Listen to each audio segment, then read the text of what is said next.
Philip, shall we start officially? Aha. Okay. Herkese günaydın. Daha önceki webinarlarımıza düzenli olarak katılan katılımcılarımıza tekrardan merhaba demek. Aramıza ilk kez katılanlara ise hoş geldiniz demek istiyorum. Bugünkü etkinliğimizin adı EIC Accelerator, başarılı bir başvuru hazırlamak konulu KOBİ'ler için web semineridir. İsmim Kemal Onur Güngör ve bugün sizler için Ufuk 2020'de Türkiye Faz 2 projesi kapsamında Avrupa Birliği'nin hızlandırıcı programına başvuru gerçekleştirmeyi düşünen KOBİ'lere yönelik bir etkinlik planladık. Etkinliğimiz projemizin geniş kapsamlı KOBİ destek bileşeni altında yer alan 15 proje yazma eğitimi serisinin 8.'si olma özelliğini taşımaktadır.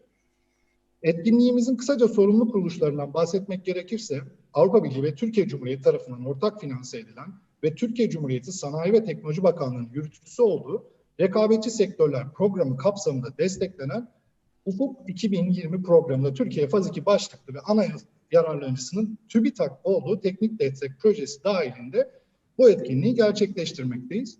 Daha önceden etkinliklerimize katılan katılımcılarımızın bildiği üzere pandemi dolayısıyla yaklaşık bir yılı aşkın süredir etkinliklerimizi çevrim içi uygulamalar aracılığıyla gerçekleştiriyoruz. Dolayısıyla daha önceden etkinliklerimize katılan katılımcılarımızın bugün kullandığımız Zoom uygulamasına aşina olduğunu düşünmekteyiz. Fakat yine de aramızda uygulamaya aşina olmayanlar ya da etkinlik süresince herhangi bir teknik sorun yaşayan olur ise sizlere proje ekibi olarak Zoom uygulamasının hemen alt menüsünde yer alan Q&A butonu aracılığıyla yardımcı olmaya çalışacağız. EIC hızlandırıcı programı Yeni Horizon Avrupa Programı'nın, Ufuk Avrupa Programı'nın temel unsurlarından biri olmaya devam ediyor bildiğiniz üzere. Ancak başvuru sürecinde bazı önemli değişiklikler bulunmakta.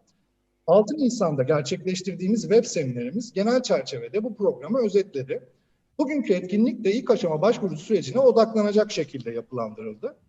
Yine resmi tamamlamak adına 5 Mayıs'ta ikinci aşamaya tam hızlandırıcı tekliflerine yönelik bir webinarımız daha olacak. Daha doğrusu proje yazma eğitimimiz olacak, kampımız olacak. 21 Mayıs tarihinde gerçekleşecek olan eğitimimiz 16 Haziran'daki ilk hızlandırıcı Cutoff tarihinden önce teklifleri incelemek için son etkinliğimiz olma özelliğini taşıyacak. Bunların da duyurularını yine daha sonra detaylarını vereceğimiz web sitemizden edinebilirsiniz. Bu web seminerleri ve eğitim modelini gelecekteki cut-off tarihlerinden önce uygun bir tarihte tekrarlamaya çalışacağız tekrardan bu yıl içerisinde. Bu yılki ikinci cut-off 6 Ekim'de olacağından ötürü yine bu bizim eğitimlerimizi de bu cut-off tarihlerine göre şekillendireceğiz. Bugünkü webinardan da biraz bahsetmek gerekirse, bugünkü webinar için bize katılmasını beklediğimiz 100'den fazla KOBİ temsilcimiz var. Bu nedenle webinar boyunca olabildiğince soruya yine daha önce bahsettiğim Q&A butonu aracılığıyla cevap vermeye çalışacağız. Geri kalan soruları da cevaplarıyla birlikte yine web sitemiz üzerinden paylaşmış olacağız. Etkinlikte yer alan uzmanlarımızı tanıtmak gerekirse bugün bizlere İngiltere'den projemizin kilit uzmanlarından KOBİ uzmanı Philip Solden, Yunanistan'dan projenin uzun dönemli eğitim koordinatörü Grigoris Hatchikostas ve yine proje ekibinden benimle birlikte beraber projeyi ana yararlanıcısı TÜBİTAK'tan Avrupa Yenilik Konseyi Ulusal İrtibat Noktaları Sayın Merve Polat, Sayın Merve Diyar ve Sayın Tarık Şahin katılmaktadırlar. Ayrıca yine proje destek ekibinden daha önce sizlere etkinlik davetlerini TÜBİTAK adına ileten Tuğçe Er Yılmaz da bizimle birliktedirler. Etkinliğin ana amacı olarak bu sabahki etkinliğin sonunda yeni programa başvurma konusunda hepinizin daha iyi bilgilendirileceğini ve bunun sonucunda daha güçlü bir başvuru yapacağınızı ümit etmekteyiz. Son olarak proje kapsamında tüm diğer gerçekleşen KOBİ web seminerlerinde olduğu gibi bugünkü etkinliğin kaydı da etkinlikte gerçekleşen sunumlarla birlikte etkinlikten hemen sonra web sitemizde ve YouTube kanalımızda paylaşılacaktır. Proje web sitemizin ve YouTube kanalımızın detayları, Avrupa Birliği programları ve KOBİ'leri ilgilendiren diğer konular hakkında oldukça faydalı bir bilgi kaynağı olan TÜBİTAK web sitesinin detaylarıyla birlikte sizlerle etkinlik süresince paylaşılıyor olacaktır. Sizlere verimli ve güzel bir etkinlik diliyor. Sözü TÜBİTAK'tan Sayın Merve Polat Hanım'a devrediyorum. Merve Hanım söz sizindir. Teşekkürler Kemal Bey giriş için. Çok teşekkür ediyorum. Öncelikle ben bir sunumu paylaşayım.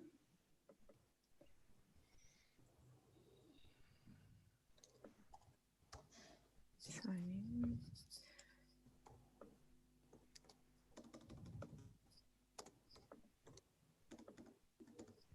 Evet, şu an herhalde uygun olduğunu düşünüyorum. Thank you again for the introduction. Good morning and welcome to our EIC Accelerator training event. My name is Merve Polat and I'm the national contact point for the European Innovation Council on Horizon Europe program. And we are working all together with my colleagues Tarık Şahin and Merve Diyar.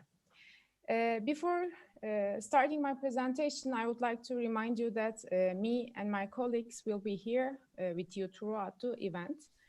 And as Kemal Bey mentioned, you can send your questions from Q&A section, either in English or Turkish. We will be pleased to help your questions to be answered.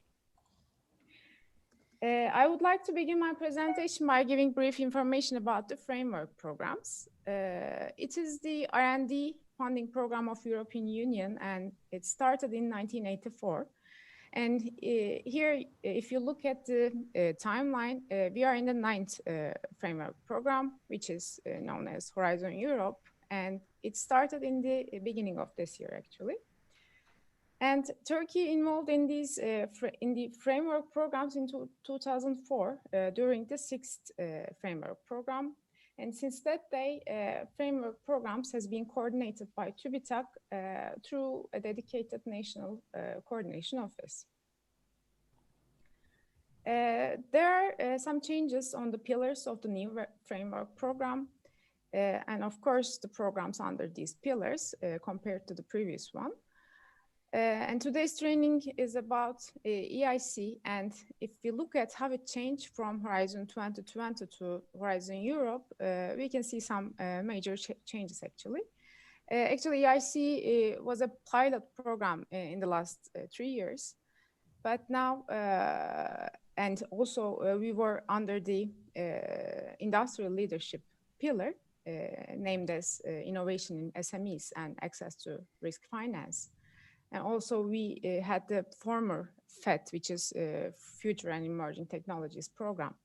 And in Horizon Europe, all of these 3 programs came together to form the EIC component of the Innovative Europe pillar, as you can see here. Here you can see how EIC is structured under Horizon Europe program.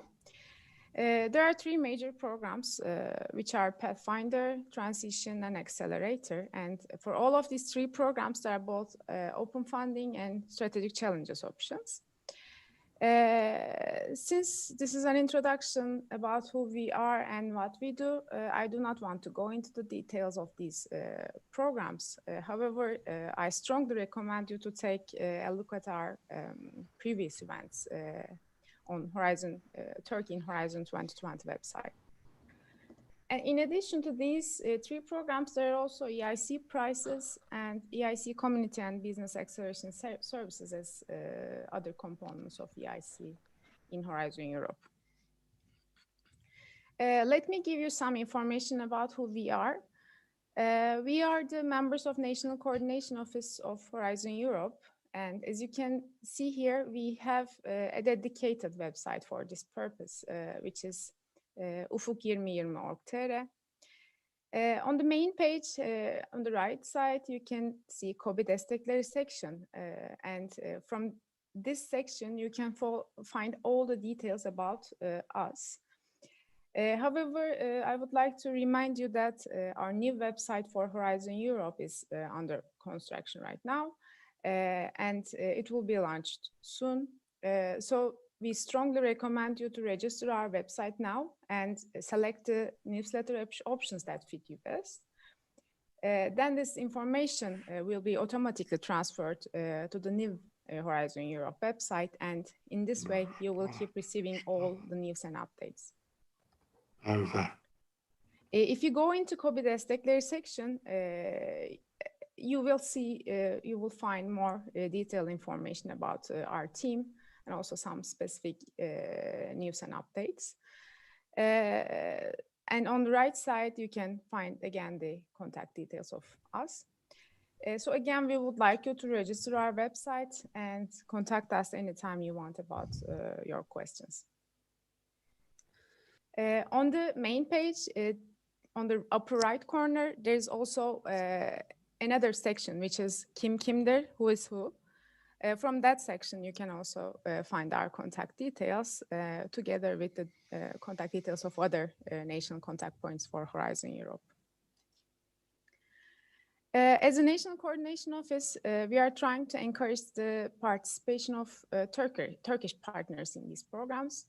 Therefore, we provide some supports and awards for this purpose.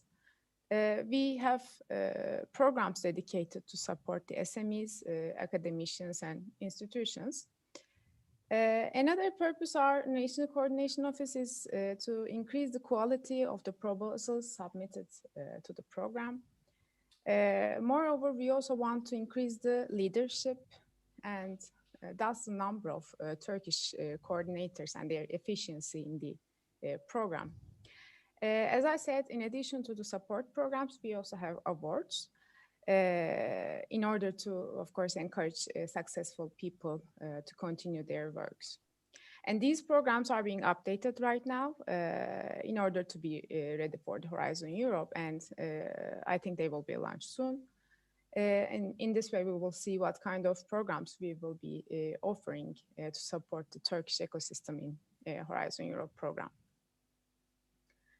Finally, I would like to briefly mention about the INNOSOP calls. If you go into the related link here, you will see that there are some other opportunities in addition to the Horizon Europe programs. You can submit your proposals to these calls as well, of course, if you believe that they fit into your research areas. I think they are good starting points to be prepared for the Horizon Europe EIC calls. Here you can see our social media account details. Ufuk Avrupa TR is our Twitter, official Twitter account. And we also have a dedicated website for Horizon Europe, which you can see here.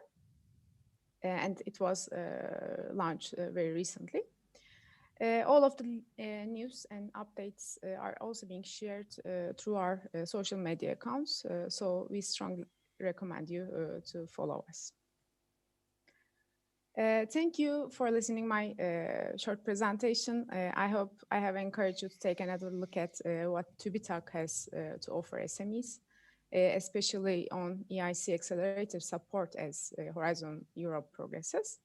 I shall be here with the project team during the event to respond to your questions. I would now like to hand over to Philip and Grigoris to take us through the first stage application process and provide you with an insight into some of the aspects that will help to strengthen your bids for support. Philip, over to you. Okay. Teşekkürler Merve. My slides will come up in a second.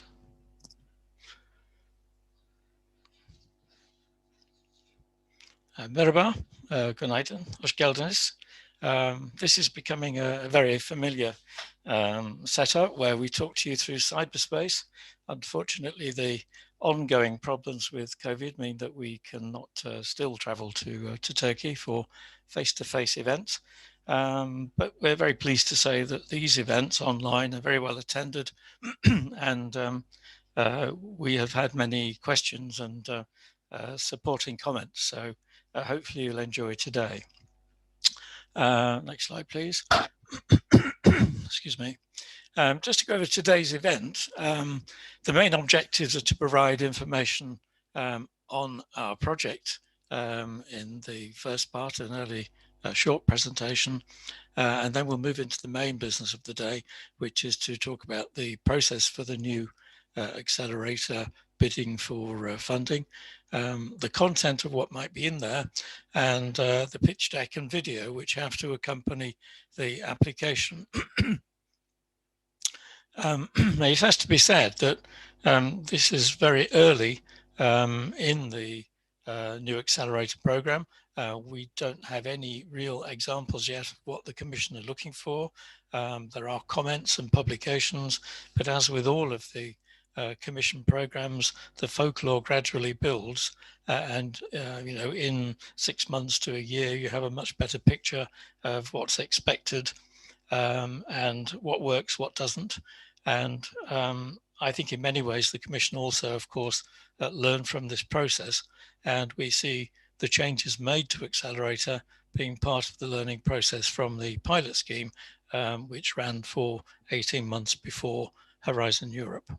So that's the event. We're delighted to have our colleagues from TÜBİTAK with us. We're even more delighted to have so many people online, over 100 people, and we'll be absolutely delighted if you would like to send us in any questions, as Merve said, in either Turkish or English. Next slide, please.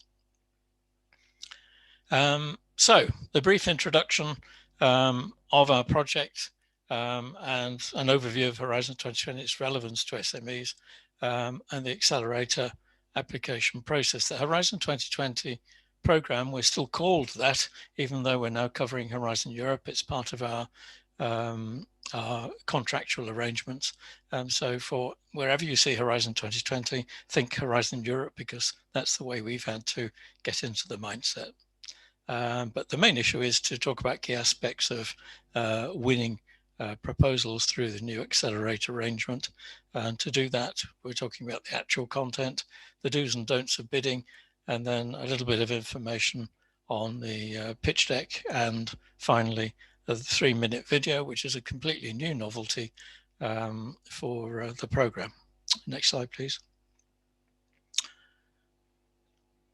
Okay, so we talk about our project to begin with. Many of you are familiar with me. My background's in manufacturing. I've worked with SMEs for most of my long career, and with the European Commission for over 30 years. And I have worked in Turkey more or less continuously since 2012. So I've got to know Turkey very well, and the SMEs very well. And I've met some very interesting people and some very interesting companies and projects. Next slide, please. So the story so far, we have been running a series of webinars, training, project writing camps, and this is just on the SME side of things. Many more events and training programs are running alongside this. So do look at our website. There are details later. But we shaped up a way of assisting SMEs focusing on Accelerator through a series of 4 events, and there they are. We begin with a webinar, which in this case we held at the beginning of this month. We follow this with project writing training on the application, and then project writing training on the full proposal, which is the 2nd stage proposal, and finally a project writing camp to iron out any questions and answers on proposals that have been developed. So that sequence of 4 events, next slide please, works up to the cutoff dates, which the Commission have announced. So in our case, we had the webinar on the 6th of April. Today we're talking about the short application. The project writing training event will follow on the 5th of May.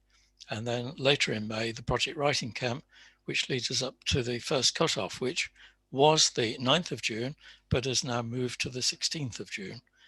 So the Commission have changed to that date. Given that the cutoff is for 2nd stage applications, you can apply for the 1st stage at any time, but the 2nd stage has a cutoff date. So if you applied now, given that that would have to go through processing, probably 4 weeks or so for a decision before you're asked to submit a proposal, that date is already, of course, under a lot of pressure. Next slide, please. The next cutoff dates will be the 6th of October, unless that changes. And then we move to next year and provisionally June and October of next year as well. They, of course, may change and probably will change. But you see there are just 2 cutoffs each year. So we've timed our sequence of 4 events up to each of those cutoff dates. And we have many more events, of course, which focus on particular aspects and sectors. Next slide, please. So, as I said, we're called taking Horizon 2020, but we'll continue with Horizon Europe support until we think late next year. So we're around for another 18 months or so. Next slide, please. Horizon Europe, this is one of the official banners for Horizon Europe. And I think really it sums up very well what it's all about. You see there are a great variety of things that you can see the environment, you can see social integration, you can see support for the elderly. There's a little bit on technology, transport, and this is what the program's all about. Lots of key issues that will influence the future of the European Union and the member states over the next decade, I guess, but focusing immediately on the Horizon Europe programme over the next 6 years. Next slide, please. This is our team. I think Alexander's joined us online today. Gregorius is one of our presenters. Odysseus is not with us today. Odysseus deals with the legal and financial aspects of working with the European Commission, so intellectual property and various other aspects. Alexander's our team leader and links mainly with universities and intermediaries. Next slide, please. So just a quick summary of our project activities, and then we'll get on to the main event. 4 areas. First one's training events. This is one of them, but you see there we have focus groups, we have training on intellectual property, training on accessing risk finance, venture capital and so forth, series of webinars on different topics. We also run events on lobbying, lobbying with the Commission. And we have project writing camps, some of them specifically for sectors and topics, and others specifically on the Accelerator Programme. On the networking, we've had major brokerage events, none planned, I think, for the near future, but these have had to go online, of course, but were face-to-face and had many hundreds of people meeting to actually build contacts and arrange partnerships. International study visits have had to be curtailed, but we're looking at alternative ways of covering that and may, of course, revert back to it once the COVID threat has passed. There will be award ceremonies, which were mentioned earlier, and we have information days, some of them coming up on Horizon Europe. Next, please. The particular area that I'm responsible for, SME support, we can provide one-to-one training consultancy on specific proposals. We've been looking at proposals which have come close to the pass mark with the Commission, but with a little bit of help, we hopefully can get them through to funding. Project writing training is today's event, the initial development of project writing skills. Pitching workshop, we shall have one workshop probably later in the summer, pitching to the European Commission judging panel. Some of these, of course, have been somewhat delayed because of the transition from Horizon 2020 to Horizon Europe, because we're not sure, of course, whether there are any changes, for instance, in the pitching requirements. We are helping with the longer proposals under the feasibility reports heading, and we've held investment readiness training for SMEs, but there will be other events on this topic. And finally, the tools. We do have tools. The website was mentioned, the TÜBİTAK website as well. We do have a help desk. If you have any queries, send them in to our help desk and we'll try and respond to them. Our website, you'll see publicized as we go through this morning. And we also have training guides. An important bank of information now, which sits on our website, are all the previous events, the presentations, the questions and answers that we've so far held on the project. So there are probably something like 40 different events covered on that website. They're all accessible, they're all free, and you can look at whatever topic you wish in there. And please, please, please make use of it. Today's event will go on there, the presentations and the questions and answers. Next slide, please. So just to round off with the key project objectives for Turkey, we're there to support the Turkish participation. It says in Horizon Europe, that's through our title. Strengthen capacity in science, technology and innovation. I must say, having visited many companies now in Turkey over the last 10 years, I'm very impressed with the level of science and the skills that I see there. We are also there to help Turkish researchers to become more engaged with their counterparts in other institutions across Europe. And as I've just mentioned, we have a range of activities to support businesses, particularly SMEs. Of course, 97% of businesses in Turkey are SMEs, and therefore they are the main focus of all our events, really, to support a major part of the economy, which accounts for well over half of the economic strength of the country. There's our website. Please use it. Next slide, please. I'm often asked, why should we participate? It can seem complicated and extended sometimes. Of course, the financial support tends to be the main focus for companies. There are substantial grants and funding right through to commercialization. And it also helps to access private sector venture capital. But there are much wider benefits. For instance, if you go through to a second level application, a full application, you have access to mentors, which will help strengthen your hold on the company, the management of the company, help make you more market aware, and provide a commercial presence, commercial experience. In many companies, we find that's either missing or minimal compared to their technological strength. But as a company, it helps you form a more strategic view. The proposal process makes you go through the strategy and look at your commercial strength. And also, of course, if you win or you have a seal of excellence or a high score, it helps to build confidence from investors in Turkey who will be impressed that you have made the grade in that sense.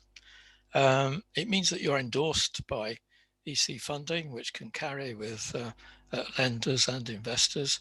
And it helps to amplify the investment, substantial investment that the Turkish national government have made in projects. So it's helping to build on the foundation that have been built already. Next slide, please. There are contact details. As I say, you'll keep seeing our website. But that's a short introduction to our project. Apologies if you've not seen it before, but our events do attract many newcomers, so it's always useful to summarize what we're doing and how we're doing it. Okay, so at this point, I'll hand over to my colleague Grigoris, who'll give us an overview of the Horizon Europe program. Grigoris. Thank you very much, Philip.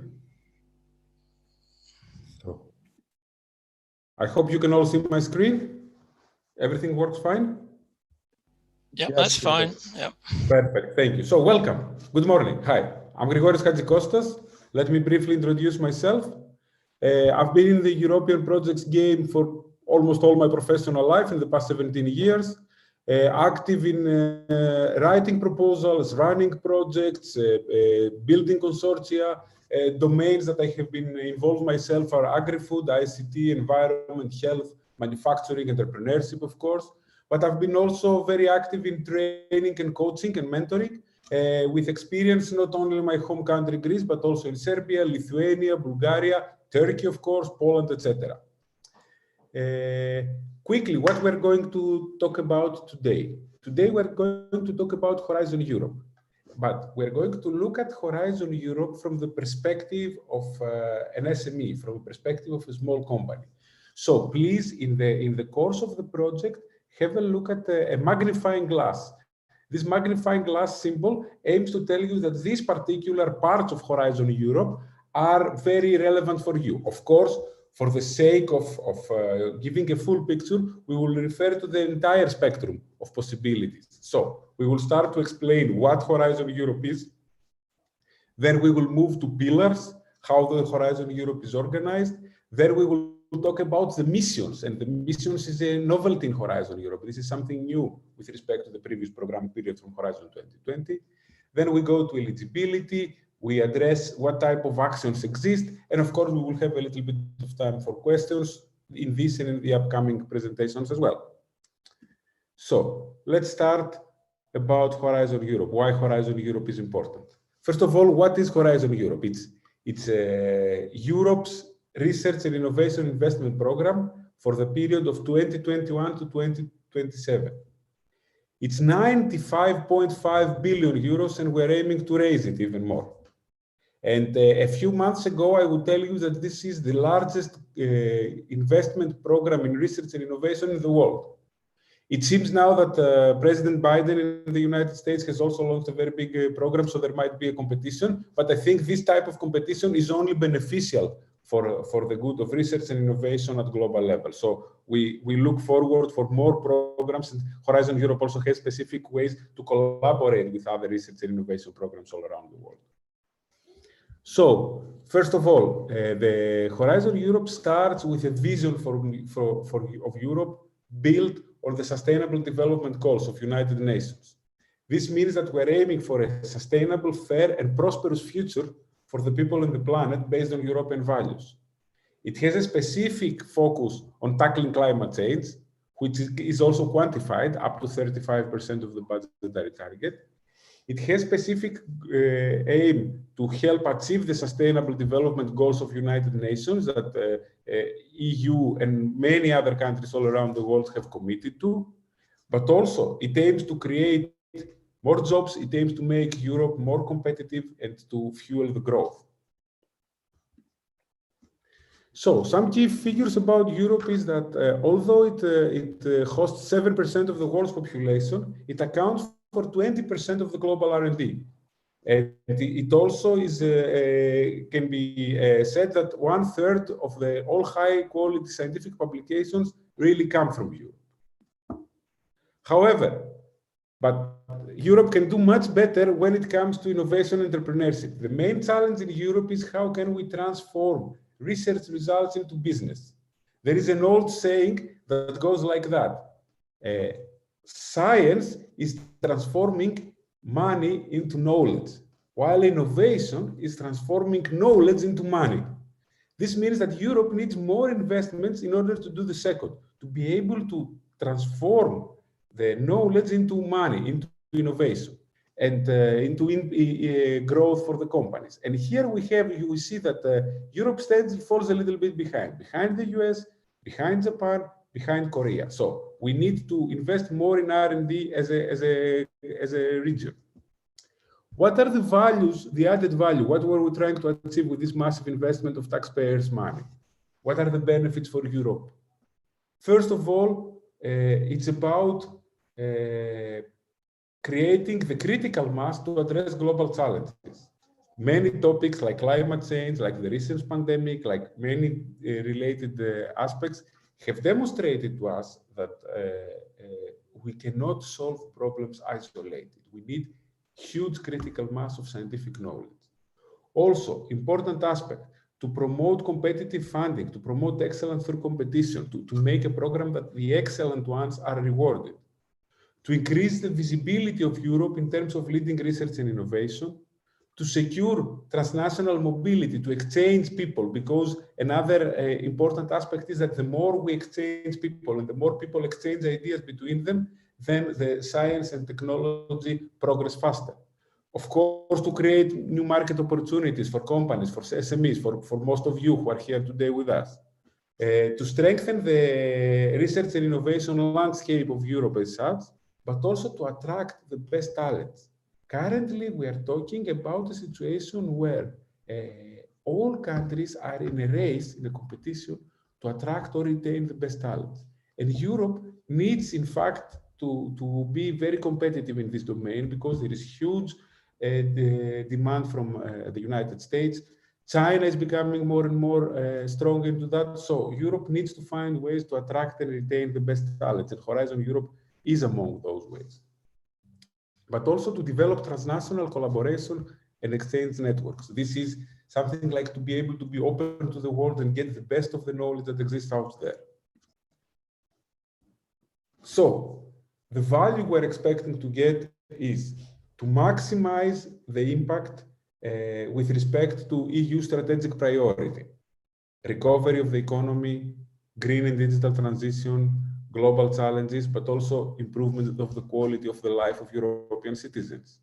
to strengthen the excellent European science and technology through investments in people and research, to foster the EU's industrial competitiveness and innovation performance when it comes to market creating innovation. And this is a very big focus with the European Innovation Council and the European Institute of Innovation and Technology. And of course, to allow researchers all over Europe to have good opportunities for work and to promote gender balance. This is the value that we expect to bring from Horizon Europe. Now, let's look at the impact, what we expect in impact in terms of numbers, because this needs to be quantified. So one thing is about this thing about the 11 euros of GDP gains. So for the next 25 years, what we want to achieve with Horizon Europe is that every euro that is invested now in research and innovation yields 11 euros in the next 25 years in the real economy.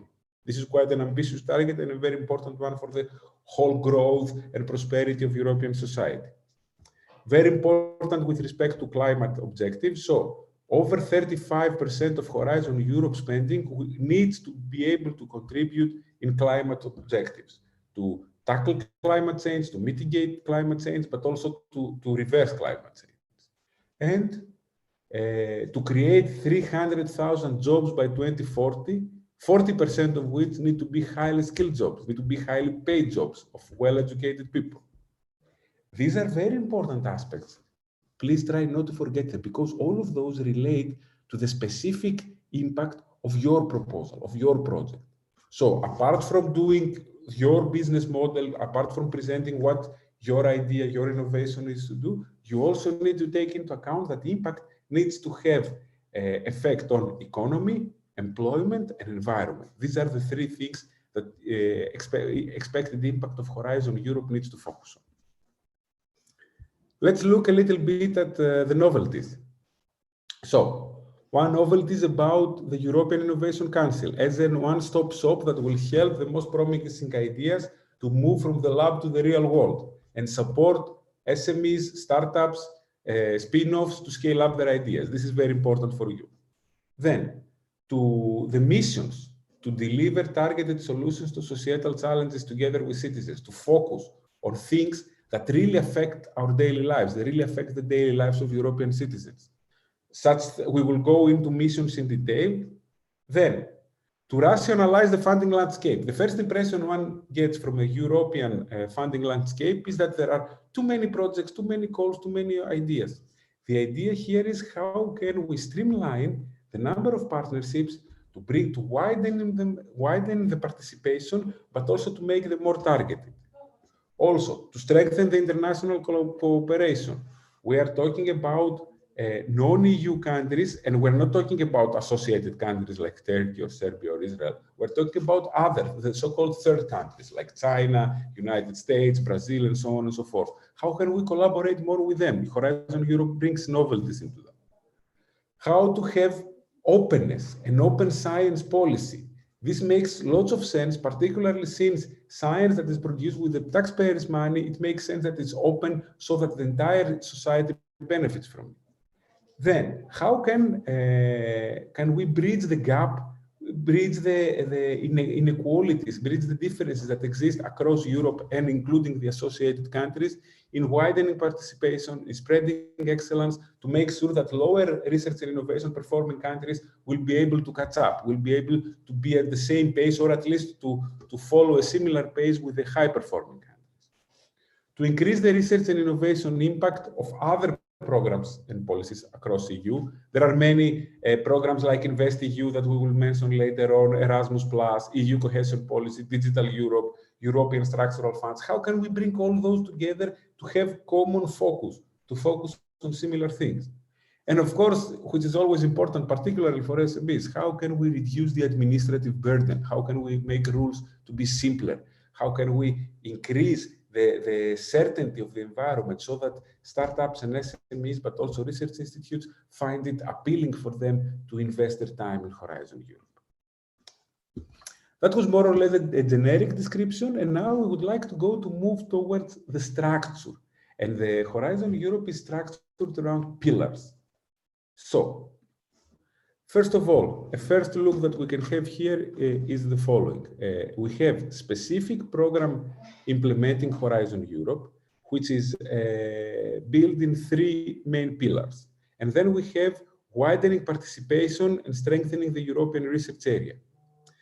We will see pillars one by one, but just for you to know, first pillar is excellent science, second pillar is about global challenges and industrial competitiveness, and third pillar is about innovation. So, also we have other activities which are like specific programs, for example, for defense or Euratom, which are different activities.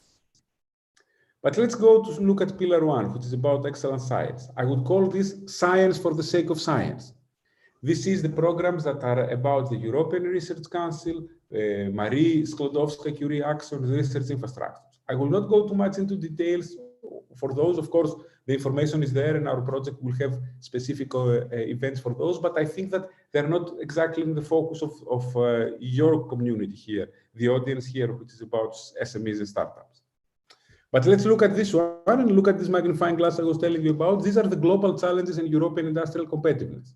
Here, it's about technologies that are aiming to serve particular sectors. For example, we have one cluster about digital industry and space, civil security and for society, health, food, bioeconomy, natural resources, agriculture and environment, culture, creativity and inclusive societies, climate, energy and mobility. So we have quite some targeted topics here. And these are calls that although they are open, although they are multi-consortia calls, SMEs are extremely welcome to participate if they have innovative ideas, if they fit into the consortia. So we strongly encourage you to look after those cases.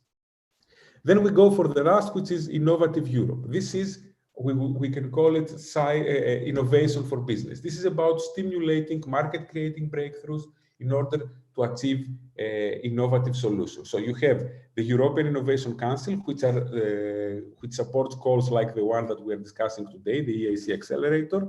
We have the European Innovation Ecosystem, which is the successor of the InnoSoup that was previously mentioned by Merve. And this is also very important because it generates, apart from creating a critical mass of projects for the business support organizations like associations, it generates cascade funding calls, which are also very important for SMEs. And then you have the EIT, which is a separate type of programs, bringing key actors together for common ground. And you have different types of EIT. You have EIT digital, EIT health, EIT raw materials, EIT food, etc.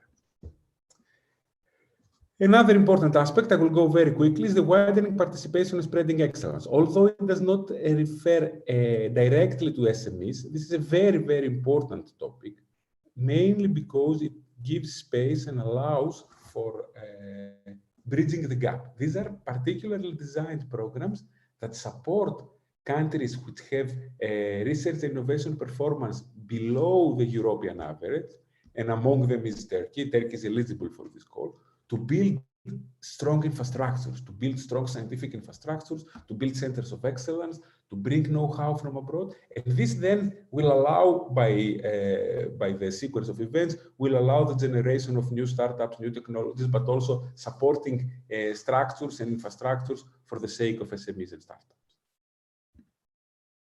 And then you have InvestEU for Research and Innovation. This is a tool that aims to stimulate and leverage private investment for research and innovation. The idea here is that it will leverage 200 billion euros for market-based finance, for equity investments, for the exploitation and scale up of the research that will happen. And this is a very important aspect because it also applies into the cases where like the cases that we have here, for example, in the EIC Accelerator for equity funding. This is, imagine about this as the equity arm of the grant schemes. So whenever the grant scheme has some specific limitations to take it up to one level, but then for scale up and expansion, you need private sector grants, and this scheme is exactly aiming to leverage this private sector money. Moving now to missions. As we said, missions is quite an innovative aspect of Horizon Europe. So the idea here, what is the rationale behind them? there are very important topics that affect the quality of life of European citizens. And we need to be bold, and we need to be able to create strong visibility and impact. These missions are exactly aiming to do that, to focus and to bring together the research that needs to be done. So, a mission is a portfolio of action across different disciplines that aims to achieve a bold and inspirational and measurable goal within a set time frame and with impact for society and policymakers. We have 5 mission areas. Let's look at them, and you will agree with me, and I think that these are extremely important for SMEs if you are somehow connected with them, even in the broader sense. Adaptation to climate change, including societal transformation. We have seen that already. Cancer. Soil, health and food, which is my favorite topic. Climate neutral and smart cities. Healthy oceans, seas, coastal and inland waters. I think we all understand from the description that missions indeed are aiming to tackle the topics that are the high top priority, not only for policymakers or for bureaucrats, but also for everyday people. They affect directly the quality of our life. That's why they're important, and that's why they receive specific attention in the new programming period. But let's see how does it work. So the 3 things that define a mission are: a mission needs to achieve within a set time frame a measurable goal that could not be achieved through individual actions. So we are asking to bring together individual actions in a way that their sum will be, that the final result will be greater than their sum. To have an impact on society and policy making through science and technology. So it's not enough to have policy making or society, you have to achieve both. And to be relevant for a significant part of European population and wide range of European citizens, global citizens, I would say, because all these are global topics. With respect to the budget for missions, there is no fixed budget. Basically, what the Europe has in mind, what the European Commission has in mind, is that during the first 3 years of the project, of the program, around 10% of the annual budget of Pillar 2 will be programmed for specific goals directly related to missions. Then, they will assess how this thing goes, they will assess how much of the targets have been achieved, and based on that, they will refine the process. As you know, this is a way that Europe likes to work a lot, with lots of intermediary assessments. So this is what we know at this point. But the whole point of missions is to receive support over and beyond Horizon Europe funding, from national governments, from international collaborations, from private sector, from everyone. So how they will be implemented? Specific calls will be launched either in Horizon Europe or on other European or national funded programs. The missions will manage these projects as a portfolio, as we said before, whose impact is greater than the sum of its parts, to align the scope with other parts of Horizon Europe, to align the scope with other relevant Commission or national programs, and to identify specific actions that will pave the way for success, and to combine efforts with similar programs in countries outside of the EU. This is the implementation plan for the missions. And of course, the missions are run from teams of experts, and the European Commission has already appointed the boards. Here you can see that these are well accepted, either scholars or practitioners of these domains at global level, that they have already been appointed in these topics. You can see them here, the names and the pictures. And after we finish with missions, let us move to eligibility. Let us move on who and how is eligible for Horizon Europe. So, the general admissibility conditions are quite simple. For a proposal to be admissible, it has to be submitted electronically, it has to be complete, readable, accessible, printable, and to have a plan for exploitation and dissemination of results. There are specific lengths for the proposals. For example, we will see what type of proposals are there later on, but for type of actions, but for EAS and EAS, for research and innovation actions, the page limit is 45 pages. For coordination and support action, the page limit is 30 pages. For first stage proposal, the page limit is 10 pages. For EIC Pathfinder, which is different from EIC Accelerator, please be careful on that. the limit is 17 pages. And of course, there might be exceptions that would be specified in the call text. As you can see, for example, EIC Accelerator has its own way of doing it. Now, with respect to eligibility, who is eligible?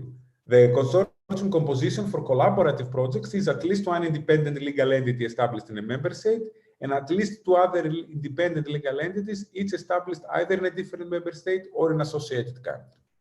So this applies to collaborative projects. Again, EIC Accelerator is a single applicant project. It's different, but for a typical Horizon proposal, what you need is 3 different partners, and at least one needs to be from a member state. So if you have one from Italy, one from Serbia, and one from Turkey, this is eligible. If you have one from Serbia, one from Turkey, and one from Israel, this is not eligible. You need at least one partner to be from a member state. And something that is becoming necessary after 2022 is the gender equality plans. That this means that public bodies, research organizations, or higher education establishments for member states and associated countries, they need to have a gender equality plan covering some minimum requirements. Then, who is eligible for funding? It's obviously EU countries, including member states and some exotic places called overseas countries and territories. It's also non-EU countries, associated countries to EU, like Turkey. There is a list about those, and other countries when announced in the call or exceptionally. And of course, you have some specific cases which are really rare occasions, like affiliated entities established in countries eligible for funding, EU bodies, or international organizations.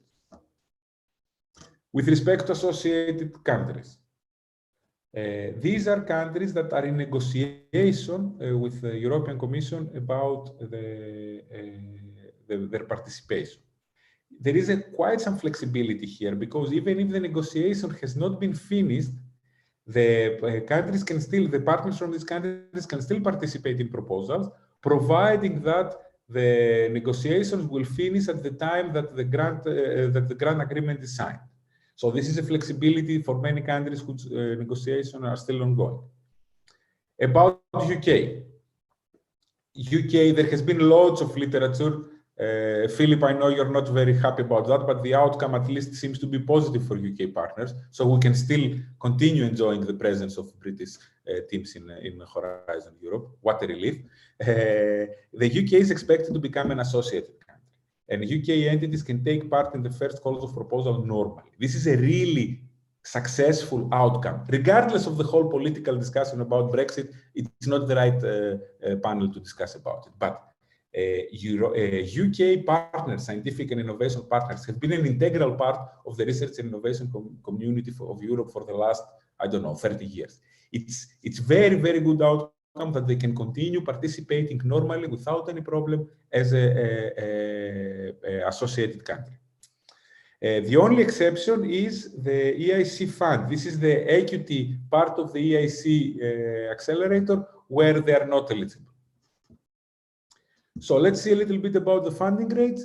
The maximum funding rate for research and innovation action is 100%. For innovation action is 70%, unless we're talking about a non-profit legal entity. For coordination and support actions, 100%. There are some others which is called program co-fund actions, and then it's between 30 and 70. Innovation and market deployment is 70%. Training and mobility, pre-commercial procurement actions, 100%. And public procurement for innovative solutions, it's 50%. So you see that the funding rates are quite good, particularly for research and innovation actions. Let's look a little bit now at the actions. What do they mean? And again, please look for the magnifying glass because this will give you a little bit of hints. So first of all, we have direct actions. The direct actions are the ones that EU delivers itself. And these are done through the joint research center that belongs to the Commission. And we have the indirect actions. These are the research and innovation activities that the Union provides financial support to third parties to implement them. And these are the ones we're talking about now, the indirect actions. Let's look at them. This is a screen that goes through each one of them. We have already discussed about the funding rates, but let's now go to look at them one by one. So for the research and innovation actions, these are activities that aim to establish new knowledge and explore the feasibility of new or improved technologies, products, and services or solutions. It includes both basic and applied research, but also development, integration, and testing and validation on a small-scale prototype. Although it sounds too scientific, these actions are important for SMEs. And these actions are particularly important for spin-offs or startups that have real scientific content to deliver. And since they have a very good funding rate of 100%, I would strongly encourage you to look for those in the future. Then we go to the innovation actions. These are actions that are aiming in producing plans and arrangements for new products, new services, improvement, including prototyping, testing, and demonstration, but also large-scale validation and market replication. These are more close to the market. And then we have the innovation and market deployment that are very close to the market. These are the parts of these are the activities that the innovation has already been achieved, and now it's time to scale it up. And these are the types of activities like the EIC Accelerator Programme that blended finance comes into the game.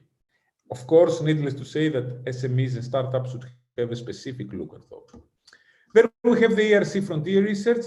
This is like open-end and sometimes blue sky ambitious research for investigator-led research actions. This is not so much relevant for startups and SMEs at this stage. Training and mobility. This is about improvement of skills, knowledge, career prospects of researchers, but also keep in mind that SMEs and private sector companies are particularly welcome to participate in these projects, exactly because they can host researchers, they can benefit from the exchange of knowledge of researchers, or they can send their own people to participate in activities in research institutes. These programs aim to improve the skill and the career prospect of researchers, but also to promote cross-fertilization. Program Confund is for funding agencies. I will skip it, it's not relevant for you. Same goes for public procurement. These are for public sector organizations to get innovative solutions. I go to the coordination and support actions. These are very interesting because although they're not aiming to create new innovation or to create new knowledge, they are aiming exactly to build the networks, to create the communication channels, to raise awareness of the whole society in the industry. I believe that this is a particularly interesting topic for startups and SMEs to participate, particularly in their domain, of course, particularly since they can gain experience, they can gain European exposure, and they can really build their networks very fast by coordination and support actions. Prizes, also interesting for SMEs. One of my clients was participating recently in one of the prizes. And you have here two types of prizes. The inducement prizes, which is a prize that is given prior to the work. You identify what you want to do to solve a major challenge. And you also have recognition prizes that is prized to reward past achievements and outstanding work that has already been performed. I hope I did not make it too difficult for you with all the jargon and all the details. Should we take a couple of, I don't know if we have questions now or if we should go to the next slide. What do you think? By all means, people can ask questions whenever they like. There was one question that deserves answering live.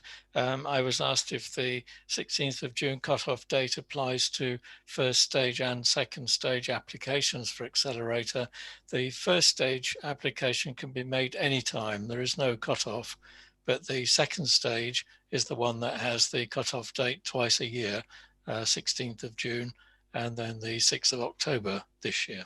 So just to clarify that point, the one or two questions relating really to, interestingly, if the Commission have equity share in a project, can it be bought back by the company? My view was that I see no reason why not. The Commission get their money back, but that would be part of the funding agreement that was made with the Commission. It's an issue to talk about with them. And there was also one about ongoing TÜBİTAK support for people preparing proposals using consultants, but I'm sure my colleagues from TÜBİTAK will add to that one, but my view was that things haven't changed in that respect. So that's all we have. Do keep the questions coming in because they're of interest to everybody. And I guess we ought to move on really to more detail now about the Accelerator application process. Thank you very much, Grigoris. That was a very good summary of what is a very large program with a huge number of different ways of benefiting. And it takes a lot of expertise to pick your way through those. So back to me. Let's have a look. We've seen the broad picture from Grigoris. Now let's take a closer look at how SMEs can apply for Accelerator. We saw this three-pillar arrangement, and on the next slide, we can see that the European Innovation Council now is firmly implanted in there. Merve mentioned three main areas of support for SMEs, the Pathfinder, Transition, and Accelerator, and it's now Accelerator that we'll focus on. Next slide, please. Next, please. This is the Commission's simple description of what is quite a complex program, from deep tech research to visionary innovation and scale up to successful commercialization. That's quite a mouthful, but they're looking, I guess, for the next Microsoft or the next Apple. It's a vision to find a company like that, develop it, invest in it, and become a global leader. I mean, Europe does have global companies, Turkey has global companies, but every economy wants to build in that direction. And of course, it's usually based on deep technology and the visionary innovation to get us there. But the difference with the Commission these days, at one point, 10, 20 years ago, 20, 30 years ago, they invested a lot in R&D, but then came the realization that that is a spend, and although it benefits the economy with jobs and so forth, it's the culmination of that research into commercial products that really brings the economic wealth. So you see a big change now in the Commission where everything focuses on, everything in this area of funding focuses on the commercialization of products and services. Next, please. Why should you apply? Now, again, Commission wording. It's highlighted in yellow there because helps to scale up high impact innovations with potential to create new markets or disrupt existing ones. Now, the key words there, scale up. They must be able to see that what is being suggested and developed can then be done in quantity, if you like. It can be built up and it can win a market share, either replacing something in the market or creating a new market. And very important that bidders look beyond the technology to see how it could be scaled up. In many companies I've been to, and we've seen some good products, you say, so what will you do with it? If you have this funding and you commercialize, we shall make it. But that suggestion is, for an R&D company of 4 people investing 10, 20 million euros in some sort of factory, it is rather naive. Scale up can be through partnerships, people actually making a product for you, marketing a product for you. It can be licensing a product for a royalty. It can be selling the idea to a company and moving on and investing more in R&D. So scaling up needs a focus rather than simply presuming that it can be made. High impact innovations, of course, there's a better chance of scaling up if the innovation makes an impact on the market, a high impact on the market, and wins sales success. I mentioned potential to create new markets or to replace existing ones through disruption. And this disruptive technology is a theme that's run through the last 2 framework programs and is a feature of this one. Disruption being difficult to define in the sense that if you think of an electric car, that's disrupting the internal combustion engine market. But then within that car, if you create a battery that can be charged twice as quickly as the existing ones, that would disrupt the battery market. And if you invented a charger that charged at twice the speed, that would disrupt the charging market. So there are different levels of disruption, within a disruptive technology. And it's a matter of pointing out how you think it's disruptive and proving that it could be. The next point, built on scientific discovery, sorry, if you go back again, built on scientific discovery or technological breakthroughs. This is this deep tech that is often bandied about. Investment in science, discovery, leading to products, that has to be said, not pure science, and technological breakthroughs. This is what interests them, because making those breakthroughs or discovering those new techniques can, of course, lead to the first point, the high impact and scale up and disruption. And then finally, projects that need significant funding over a longer time frame before returns can be generated.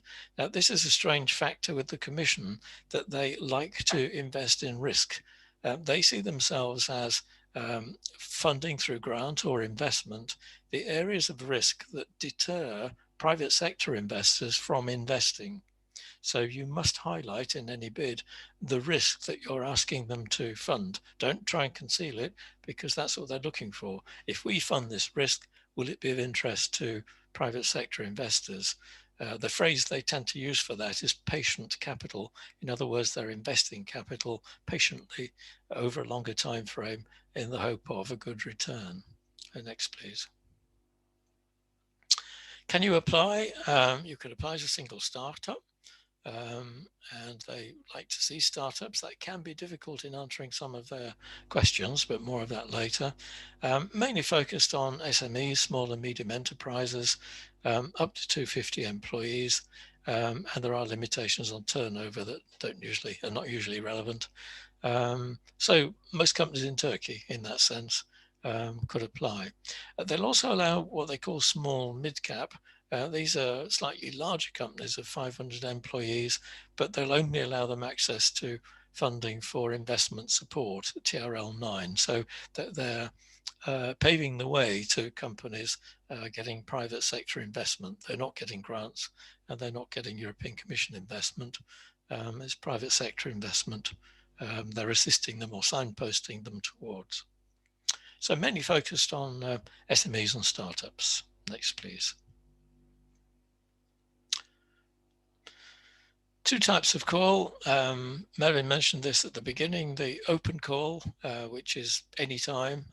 I've just mentioned you can make your first application at any time in any field of technology, any sectors, and in innovations that cut across different scientific technical sectors and fields of application, or represent novel combinations of those. So you can see it's a very open, bring us your establish need, bring us your idea, show us how you're going to do it in anything really, very open.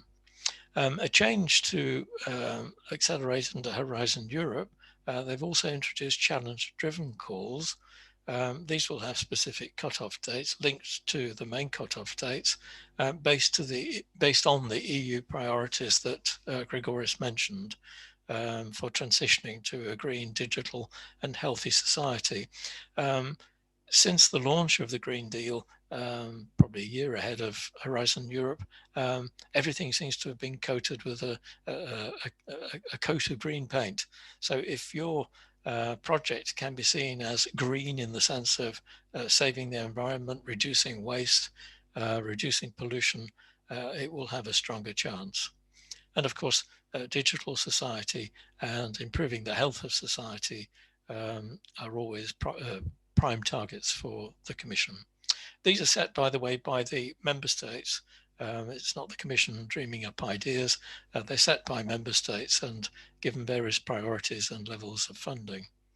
The second point there, strategic relevance for 2021 cutoffs are in strategic digital and health technologies and Green Deal innovations for economic recovery. Again, if your project can demonstrate some form of economic recovery after the horrendous economic damage of the COVID pandemic, it will stand a stronger chance. You see behind this, it's important to read about the Commission's priorities, what they're currently focusing on, how they see the future, because this has a bearing on whether your proposal could be or could not be found to be acceptable. You're looking for the minor points that will make the difference between funding and not funding. Next, please. What funding's available? We have grant-only funding that you can apply for if you wish, and it will help you to invest and scale up. There's grant first. If you would like a grant before private sector investors, this is covering the risk element that I mentioned. You can have grant first, and then we move into the more usual one, which is the grant and investment. So a grant to get you over those final issues, risks, towards the commercial funding that takes you through scale up to TRL 9. And finally, the investment only. I mentioned this with the earlier example, the mid-caps. If you're looking for private sector funding and there's a gap, again, the Commission can help there. So you see that they're offering a better portfolio of support than they have done in previous framework programs. The pilot over the last couple of years demonstrated the success of this, and it now continues as the permanent program. You see that the Commission funding is oiling the wheels that someone else may be paying for. They're applying that little bit of grant or even venture capital support. They have their own EIC fund to get over the risks and to get something moving towards a commercial success. Next, please. How much? This is always a focus. Sometimes it's too strong a focus with companies that I go to. It's all about how much can we get and not how can we shape ourselves up so that we stand a better chance of getting funding, which should be the question.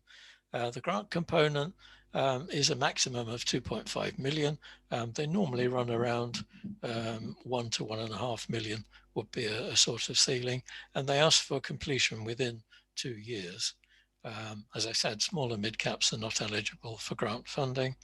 On the investment side, this is quite substantial. The minimum is €500,000, but the maximum is 15 million. Again, that's an unusual figure to find in the investment component, but it's not unrealistic to expect it. For this, they expect direct or quasi-equity.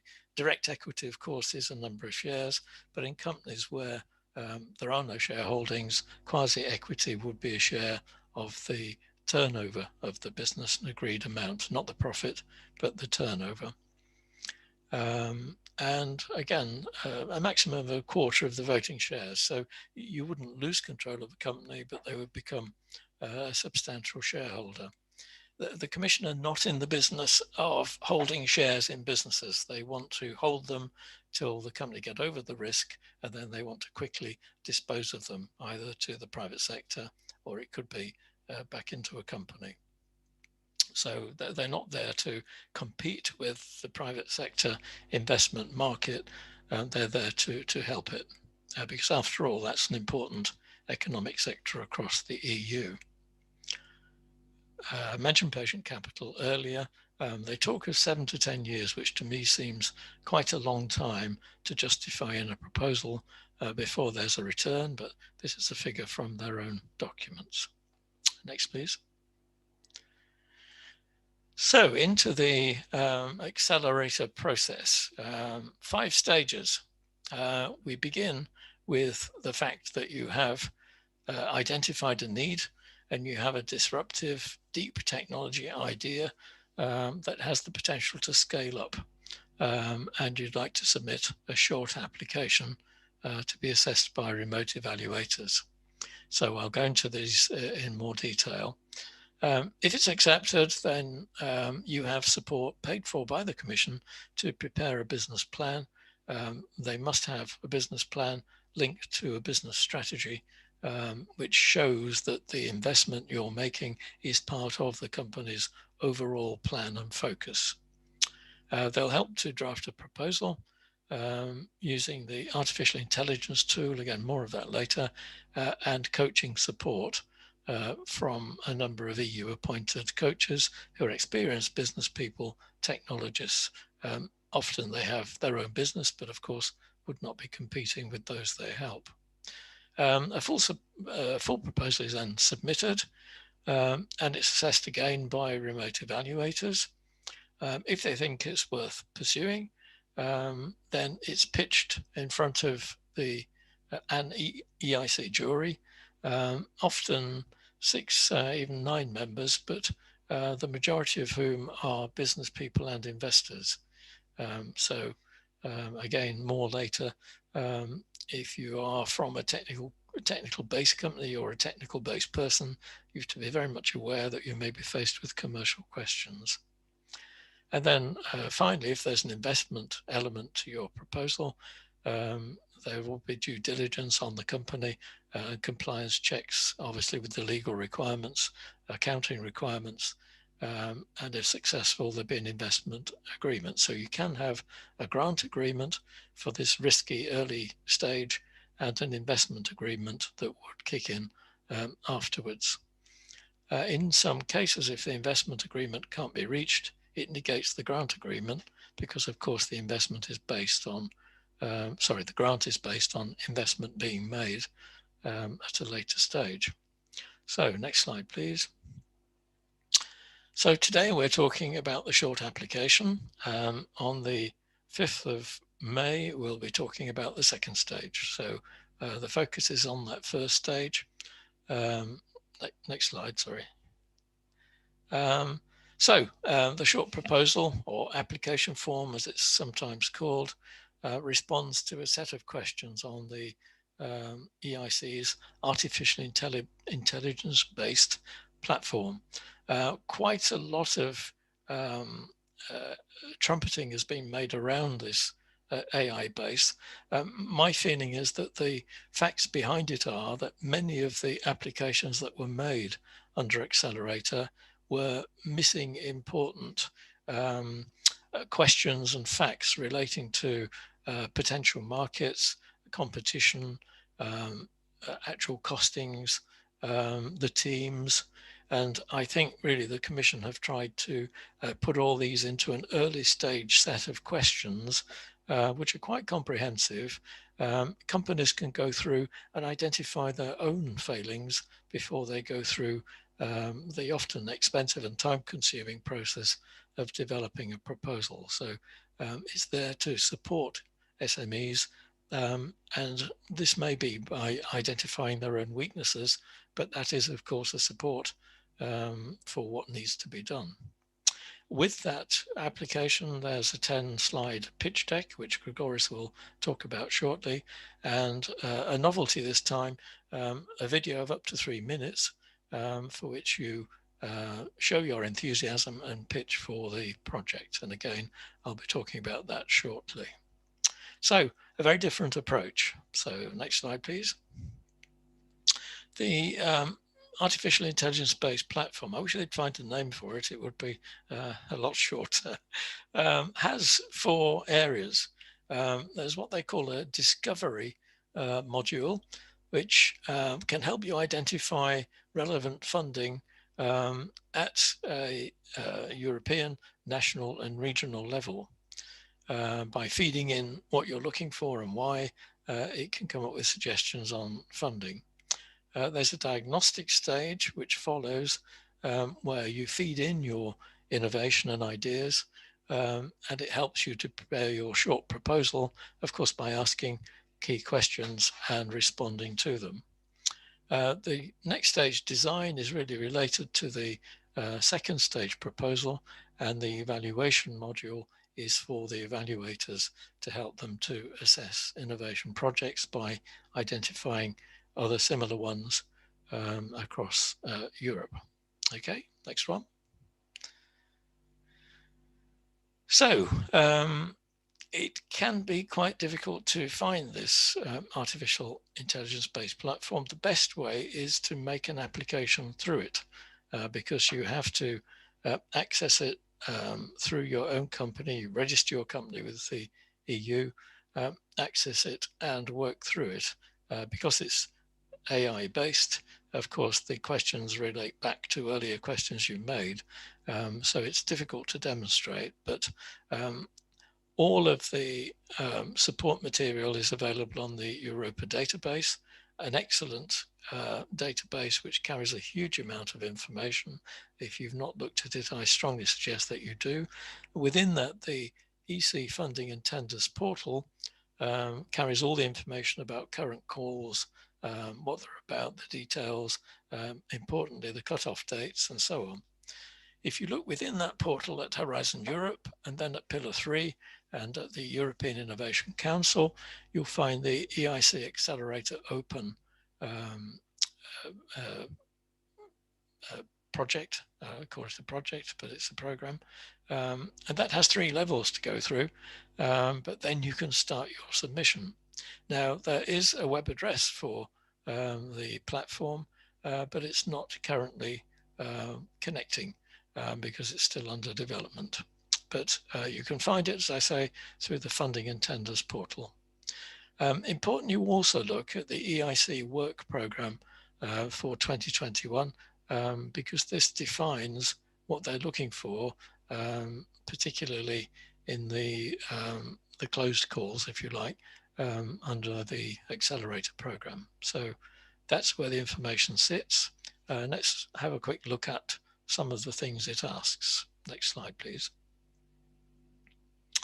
So we're looking at the discovery side to begin with. Next slide. And this one is based on the details you enter. You have to, of course, enter details of your proposed project, your business, where you are, and so forth. It then uses this AI system to identify relevant funding sources at, as I said earlier, European, national, and regional levels. It covers grants, investments, funding, and loans. Now, it's new, and it may not cover everything, but over time, of course, it will build into quite a powerful database of what's around.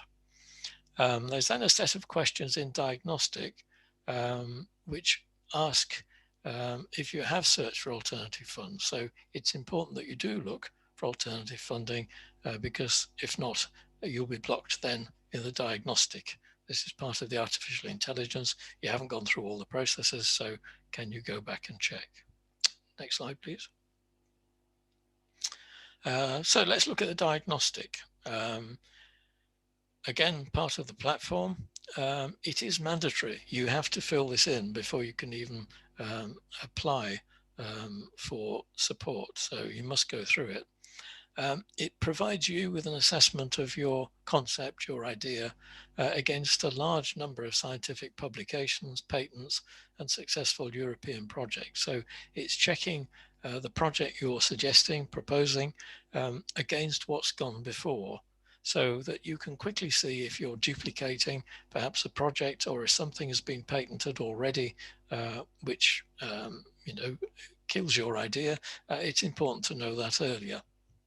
There's then a set of questions about the problem you want to solve and the solution you have, its various features and the market. When you fill that in, and if you decide to go on then to make an application, your responses are automatically transferred. So you don't have to fill things in twice, which of course is very important. So when you do fill these in, remember it may be in an application, so write it as if it should be part of an application, and then you won't want to change it all again. Okay, the next one. So these are the Diagnostic questions. There are about just under 20 of them. They ask some pretty obvious things that perhaps an investor would want to know. So it's the usual what, why, how, and so on.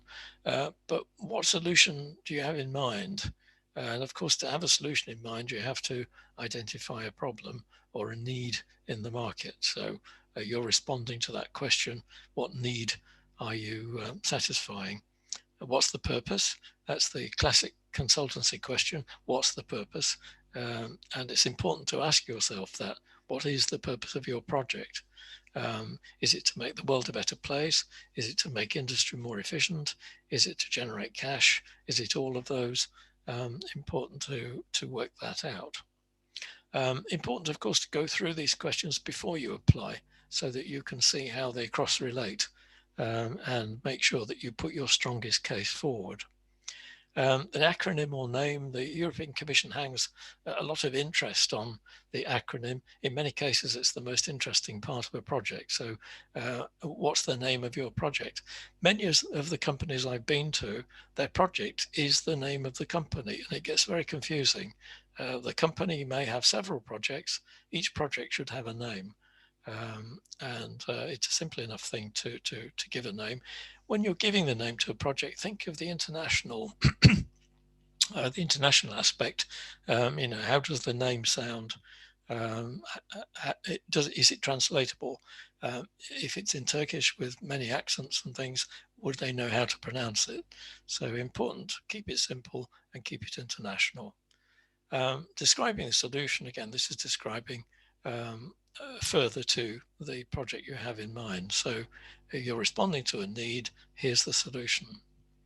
So here's the need, describing the problem to be solved or the needs to be satisfied.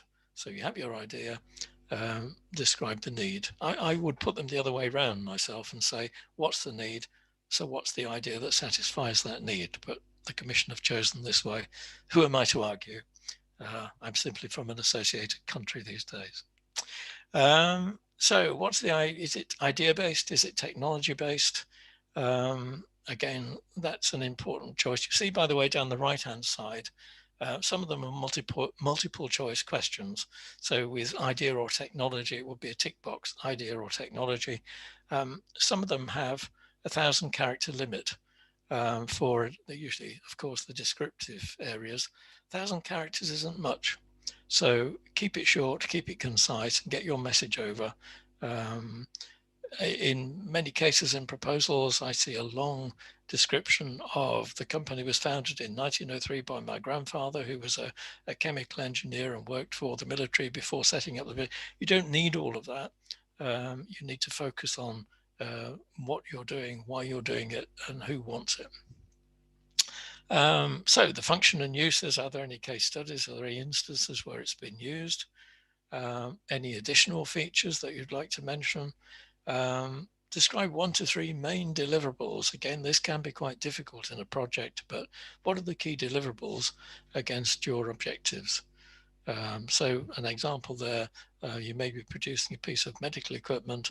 The deliverable may be to have it up and running in a working environment, to ensure that it's consistent quality compared to more expensive and time-consuming alternatives, and to broaden its sales amongst hospitals, clinics, whatever. Current TRL, this is often debated, and companies sometimes try and pretend that their TRL level is lower in order to get grant rather than the investment funding. TRL 6 is the level they're looking for, where you have a sort of working, prototypes working in a working environment. If you are looking at different TRL levels, say it's TRL level 6 for grant funding, and then you're looking at TRL level 8 for venture capital, for instance, 7 or 8, your work program should reflect this so that the Commission can quite clearly see which area you're asking for a grant and what the level of funding is compared to the private investment that you're also seeking. So don't try and confuse, try and highlight it so that they can see the risk and what they're being asked to invest and what the return might be in terms of investment and of course ultimately in market share. And of course they ask what TRL level you intend to achieve at the end of the project, and of course the aim of the project is to get to TRL level 9, the commercialized product. Next slide. So the final diagnostic questions: who are the targeted customers? This links back to need, of course. What's your sector of activity? This can be quite difficult. For instance, software. It may be that you do medical software, accounting software. So your sector should fit, of course, the project that you're seeking funding for. Otherwise, it will look odd. or unsustainable if you're in a sector that doesn't relate to the product you're doing. Some companies move into sectors completely alien to what they do, and of course it's a fact of business. You never enter into areas that you know nothing about. It costs you money, there's a long learning curve, and you may not be aware of what else is around in that sector. So try and stick to the sector or close enough to the sector that you're in control. Details of the team. This in theory is optional, but later on they ask what skills may be needed. So I would put details of the team in there. What they're looking for there is a balance. Many of the companies are very strong technically, but are then weak on commercial and financial aspects. And many companies in proposals write a lot about technology and how clever they are in technology. This doesn't serve to show how good you are at technology. It can show how weak you are in other areas because there's an imbalance. So it's important to get that balance. If you don't have people on board in those areas, you can show your plans to do that. Describe the targeted market. Again, that can be at national level. Many companies are focused on, in Turkey, focused naturally on the domestic market, the Turkish market. But the thing that I often see, which makes my toes curl, is, and we shall export to Europe. Europe has 27 member states. It has 50 countries. They're all at different stages of development. They have different requirements, competition, language, in many cases, regulations, different ways of buying and selling, different competitions. So you must be much more specific about targeted market in terms of geography, and then, of course, targeted market technically.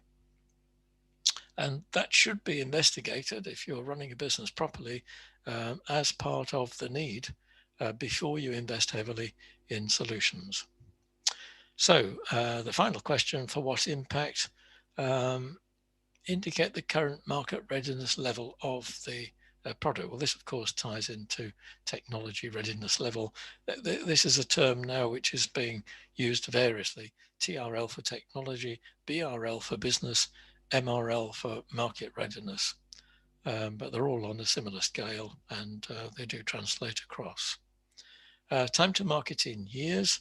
This ties back to this 7 to 10 year thing. So the focus is on longer term, but if you remember, the project must be finished in 2 years. So there's a bit of a conflict there, getting the project finished and then seeing a return over a longer period.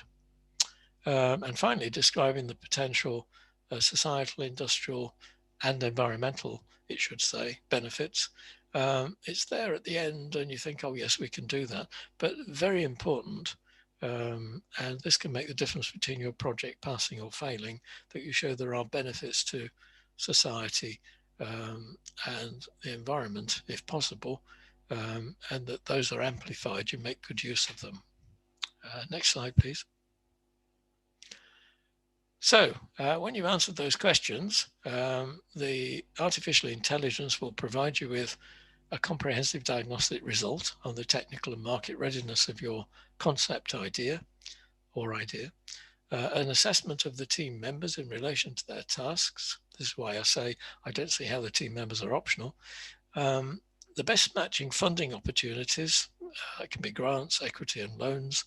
And if you still want to go forward and seek accelerator funding, then there's a button to press to submit a proposal, and a lot of that detail is then transferred to the first stage proposal. Next slide, please.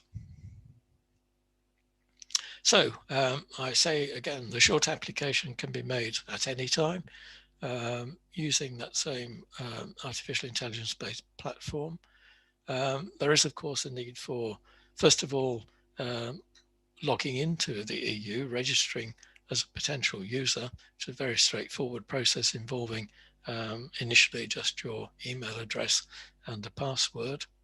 If you go on to a project, then there are more details needed in terms of who's in charge.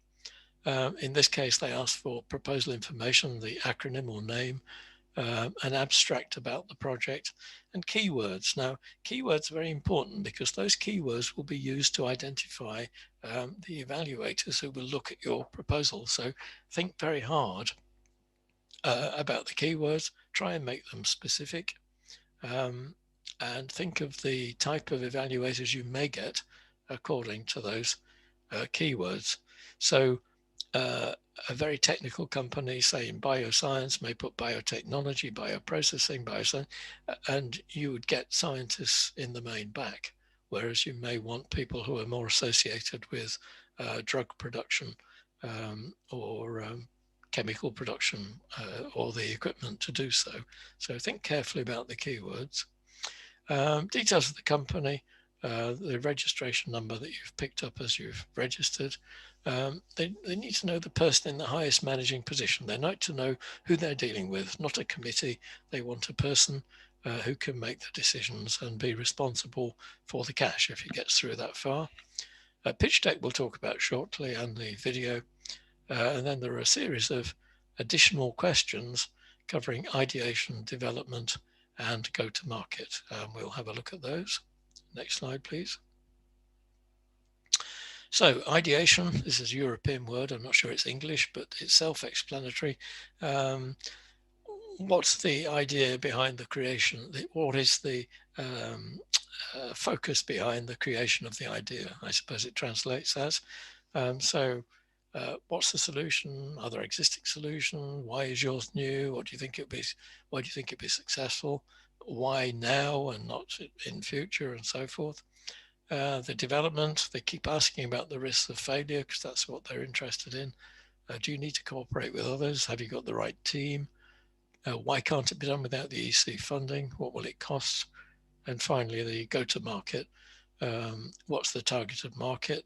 Where's your company going to be in 5 years? That's a fairly standard question with the judging panels.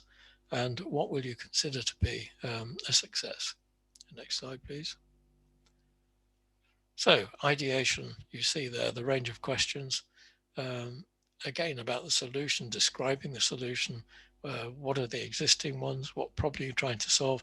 You see on the right that some of them are pre-filled from the diagnostic, where others are new. So why is it new compared to the existing solutions? That's new. Why do you think it'll be successful? Why now? Why is the timing right for this idea? And then on to development. Next slide, please. So again, some are filled in, but this is then based on, do you have the team? This is focusing in on, do you have the balance of commercial, market, technology? Asking about cooperation. The EC are very keen to control subcontracting. There are various rules about subcontracting out part of the funding. They like to keep close control over what's happening there. What are the risks of failure? So don't be shy, don't try and pretend there are no risks because that won't seem real. Why can't you do it without the EC? You need to show that there isn't national funding support and that you can't attract venture capital funding. And it's good to have that information on board for the second stage application to show that with EC funding, if there is a letter that says, if only they could get over this risky part, we would back it. That would be ideal to show the Commission could fund you through the main risk. What will it cost to develop the idea and how much grant do you need? At this stage, it's just for budgeting purposes. You won't be held to that figure. But as the judging panel have access to all of the information you've created over time, it would be quite wrong to have a wildly varying figure in there because that would raise questions about whether you truly know how much will be needed. And the final question. Next slide, please. So again, about the market. What's the targeted market? Who cares about your innovation? Do they care enough to want to buy it in enough quantity? Again, this question about societal risks, it pops up from the diagnostic. So you see the importance in the diagnostic of filling it in as though it's an application because it's carried forward. And there again, what are the payoffs for the company? how do you see your company in 5 years' time?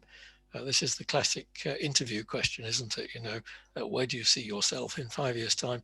This is the question about the company. Don't overdo the growth part. Many companies are too ambitious in the sort of turnover that they expect. I've had companies growing from 0 to 500 million euros in 18 months, which, you know, it may be possible with Bitcoin, but it's not a likely thing to happen. If you're unconvincing on some of these things, like the team, the risk, the market, the cost, it undermines all the other things that you're putting in there, because it questions whether you've actually thought through the logic and the strategy and given an overall view of the implications for your business. Next, please. So evaluations 4 weeks after that submission. It's evaluated remotely by 4 experts on a first come first served basis. So applying early means that you're early in the queue and you may have a stronger chance of getting a second stage proposal through. It also means the earlier you are, the less likely evaluators are to have seen similar things. So it's important to get in there early. The evaluators themselves have been selected for your area of technology and market application based on the keywords you provided. So I mentioned earlier the importance of getting the right keywords.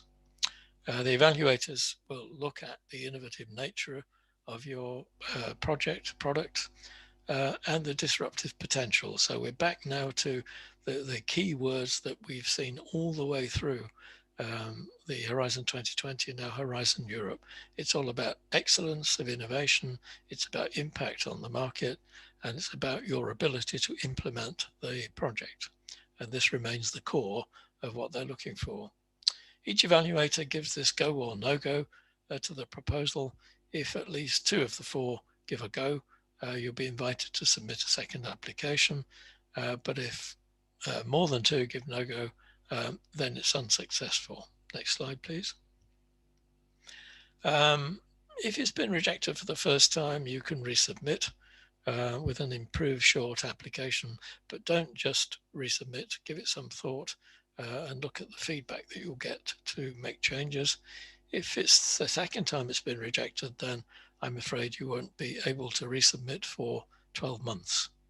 And then it will have to be a significantly improved application. So gone are the days of 6, 7, 8 submissions of very similar proposals. You have 2 chances, I guess, and then you have to wait for a year. So important to get it right first time. Next slide. If it's successful, then it goes on to the second stage proposal with support I mentioned earlier for developing a business plan, a draft proposal, using the artificial intelligence tool, using the coaching, and getting you to a full proposal. Next slide, please. Just to mention 2 other things that are in the ether, but not that relevant yet. There will be a fast track scheme whereby agencies within the participating countries will be able to suggest that a project goes straight through to stage 2 rather than the first application. And similarly, there are also plans for a plug-in scheme with a pilot initiative to be launched next year, where projects are assessed at national level and then the application process begins at stage 2. So the plug-in scheme and the fast track scheme can leapfrog the early application, but it would be quite foolish to go through to a second stage application without looking at the first stage, because if you missed information that's vital in there, of course, it will be doomed to failure. But they're on the periphery, not hugely relevant at the moment. Next slide. That's all I have to say. There's a lot of information there. Sorry if it's quite intense. Lots of information out there on the web. Please look at it. Please ask us if you have any questions. I see there are some at the bottom. Shall we just deal with those before going back to Grigoris? Yes. Yeah. Let me see. Are similar processes valid for mid-cap companies? Well, bearing in mind that mid-cap are only entitled to grants, it will be the grant element that is relevant to them. Only for private sector investment, not grant. It gets confusing. But any private sector investor will want to ask the sort of questions that I've been talking about. So I would say it's important to go through that process as a mid-cap in order even to qualify for private sector, because you have to give some thought to that. The next question, I was told that individual applications are also acceptable with a confirmation that if any grant or fund is achieved, the structure will become an SME. If this is the case, can we have citizens in the team from other countries apart from Turkey? Well, on Accelerator, it is an individual company scheme. So that sounds like a bit of a dodgy round. I'm not sure. Perhaps Technopolis would, perhaps TÜBİTAK would know more about that one. But it is a single company scheme. Simple as that. Grigoris, I don't know whether have you come across? Would you like me to comment on that? Yeah, sure. I think the question is about the application of individuals, the persons, I mean, because it is allowed in Accelerator to submit a proposal as a person. Mm-hmm. But the point is you have to finalize the establishment of your company until the contracting time.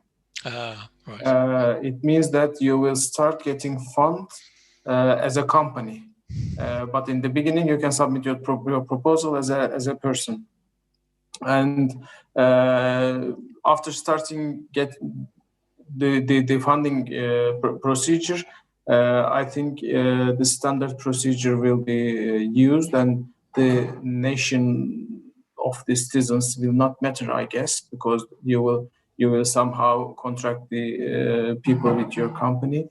So they will be your staff. So it will be the same procedure. Obviously, give Tarek a call.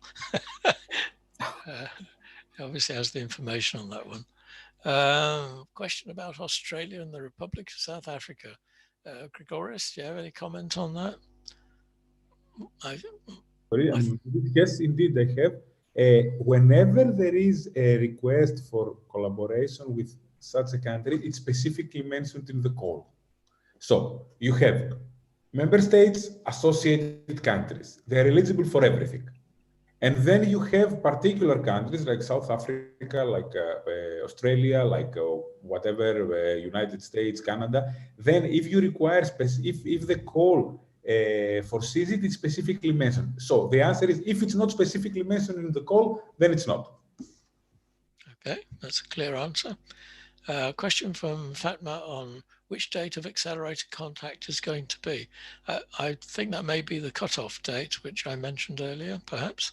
There is no cutoff date for the first stage application, but this year the second stage is now the 16th of June and the 6th of October.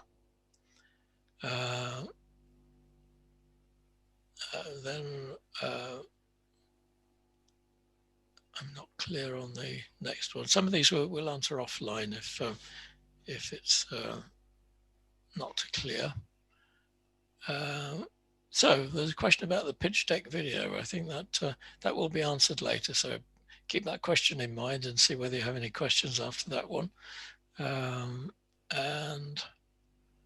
okay, so we're up to date, I think, on questions. Any comments from my colleagues on those? I see, Philip, I just see one question related to the non-bankability. Yes. Exactly, this is exactly one topic that my presentation will cover now. So if it's not good covered now, then we can go back to it. Okay, that's a good lead into your presentation. We're up against it on time as usual, but I'm sure our audience are finding it very interesting. So over to you.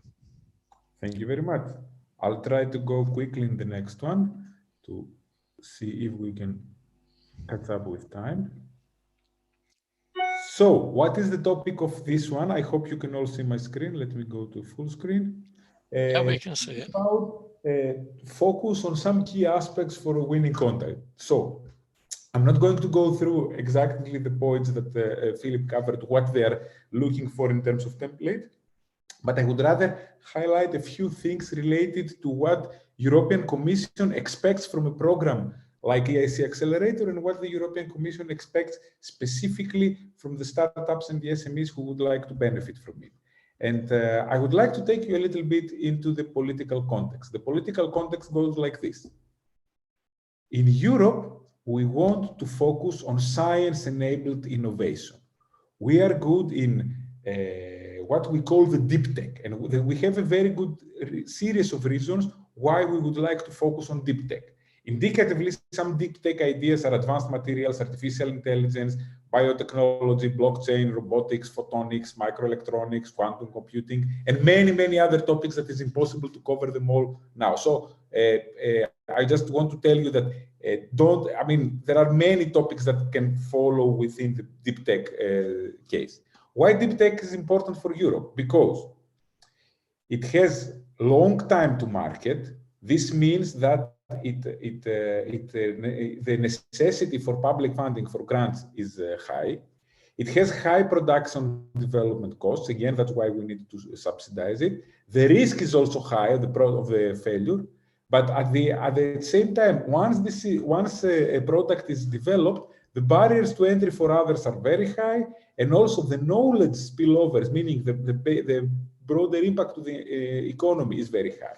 This is why Europe has focused on deep tech. So, technically speaking, your idea, in order to be eligible for the EIC Accelerator, somehow needs to fulfill this requirement. Then, speaking about non-bankability, let's go and think a little bit what are the three main sources of funding for an SME, for a startup.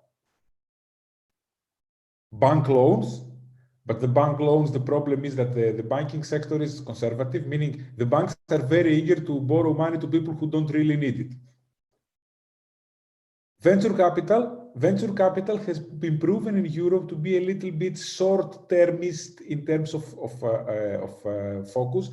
They're very eager, VCs are very eager to finance a startup that is doing delivery of food. They're very eager to finance a dating app or a music app or whatever, but they're much less eager to finance something which is based on technology they don't understand, something which has high risk, etc. And the third way of financing is grants. But the typical grant programs are slow, bureaucratic, they have small amounts, they are complicated, and they distract the founders from their true purpose, which is to launch products in the market. EIC Accelerator program has been designed specifically for that, to support companies that really have a deep tech idea, it's really on the edge of technology, and they want to push it into the market. How do we prove the non-bankability, and what different types of non-bankability exist? So, we are looking for projects that have high risk, but also high potential. And these are the ones who are at the same time non-bankable, but need to be supported by EIC. The idea is that the EIC will decrease the level of risk and attract co-investors that otherwise would be a little bit reluctant to chip in. So, let's see different reasons why a project is non-bankable. A project can be non-bankable because the business perspective is not attractive. A project can be non-bankable because the shareholding structure is created in such a way that doesn't make sense. Or a project can be non-bankable because there is a systematic risk capital market gap. Only the third case of non-bankability is interesting for EIC Accelerator. So it doesn't mean that if you are rejected by investors and if you are rejected by the banking system, then by definition, you are eligible for EIC Accelerator. I'm afraid it's quite the opposite. But in order to boil it down to examples, let me tell you, and this is a real example. This is my friend Manolis, his company is called BitLogic. We used to go to the high school together and we remained like brothers until today. He has a great company. He's doing automation. He's in the forefront, in the avant-garde of digital transformation of traditional companies in the manufacturing sector. His customers love him. He's the value-added reseller and the integrator of the world-leading companies like Siemens, Mitsubishi, Omron, Fanuc, Schneider, etc. So technology, yes. Innovation, full on. But global ambitions, no. He's going to remain a small company. He employs 10 people, 10 families live out of this. They're fine. They're a very healthy financial situation, but they're not planning to scale up. And also, they do not have their own technology. What they're doing is they're applying and integrating technologies of others. So all these reasons create a company which is healthy, sustainable, everything fine, but it's not EIC Accelerator material. Let's look at the company that is EIC Accelerator material. Let's in fact look at the company that was successfully funded in one of the previous rounds in Horizon 2020. This company is using AI, artificial intelligence, to fight mosquitoes, to fight mosquito-borne diseases in scale, and it has global ambitions, it has its patents, it has already attracted investors, and it's applying really deep tech concepts in order to solve major global problems. So this is the company this is the type of the company that it is EIC material. Let's now look at a typical company that happens sometimes out of university, spin out. So there is a great scientific idea, and one researcher decides to go all the way down to creating a spin-off company out of this. So he's building the company in such a way that 20% belongs to him. He has another co-founder who is a CTO, and he has another 20%. And then they had some other researchers that they were working together in the lab. They wrote the scientific paper. They created altogether the idea based upon the startup or the spin-off. But these other researchers decided to remain in the research academia. But still, since they were authors of the idea, and since we're in the main team that initiated the idea, they are claiming ownership. So they have one researcher 10%, the other researcher 10%, the third researcher 10%, and of course the professor who supervised the whole work for 15%. Then at one point they needed one software engineer to do some initial prototyping development for them, and since they could not pay him, they also offered him another 10% of equity. And then they needed an office, and since they didn't have any budget for premises, the uncle of the founder offered them some small office that he has with another 5%. Is this company investable? Is this company good EIC material? Is this company bankable? No. The answer is no in all the questions. Why? Because the majority of the company is now owned by what we call passive investors, by people who don't have any activity in the day-to-day running of the company. And this is something that would be rejected by investors, but it would also be rejected by EIC Accelerator. Let's see how a cap table should look like. Let's see how the shareholding structure should look like. Normally, the founder should keep a 40%. Normally, you need to keep another 40% for other co-founders, for people who are going to work, the C-level executives, the CTO, the CFO, or whatever, vice president and initial employees. And the investors would like to see a strong initial team before investing themselves in the company. And the same goes for EIC. And then the company should always keep a pool of shares to be set aside for further financing rounds and to have an option pool to attract talent in the future, because that goes without saying that the company will need to attract talent in the future. So let's see now a company that indeed was EIC material and got successfully funded. This company was called Hydrogenous Technologies. You can see here the CEO of the company together with this lady, you all know her, Angela Merkel. It doesn't mean that you have to personally know Angela Merkel to get funded by EIC Accelerator, but it seems that it helps sometimes. So the company really raised 2.2 million euros from EIC Accelerator. It was called SME instrument at this point because they had a solid technical solution, they had a realistic business model, they had the technology has been patented, they had very clear benefits for the industry, which were quantified. They had already sales contracts, 1.5 million euros, and they had already targeting revenues of 90 million euros and 235 employees 3 years after the completion of the project. So why this was not directly funded by venture capitalists? Why they couldn't get it? Because they couldn't understand it. This is the sweet spot of EIC Accelerator, is the point where all the others fail. The VCs might fail because they are too conservative, they don't see the profits yet, they only understand and finance e-commerce or B2B platforms, they don't understand the sector, they don't understand how a company without any assets should be financed, etc. The banks fail because they don't see collateral. The bank, as I told you, the bank only finances very stable businesses with predictable cash flow. And the grant scheme fail because those of you who have some previous experience from grant scheme might already remember that it takes too long to apply, it takes too long for your project to be approved, then you take some time to negotiate with the funding agency the contract, and so on and so forth.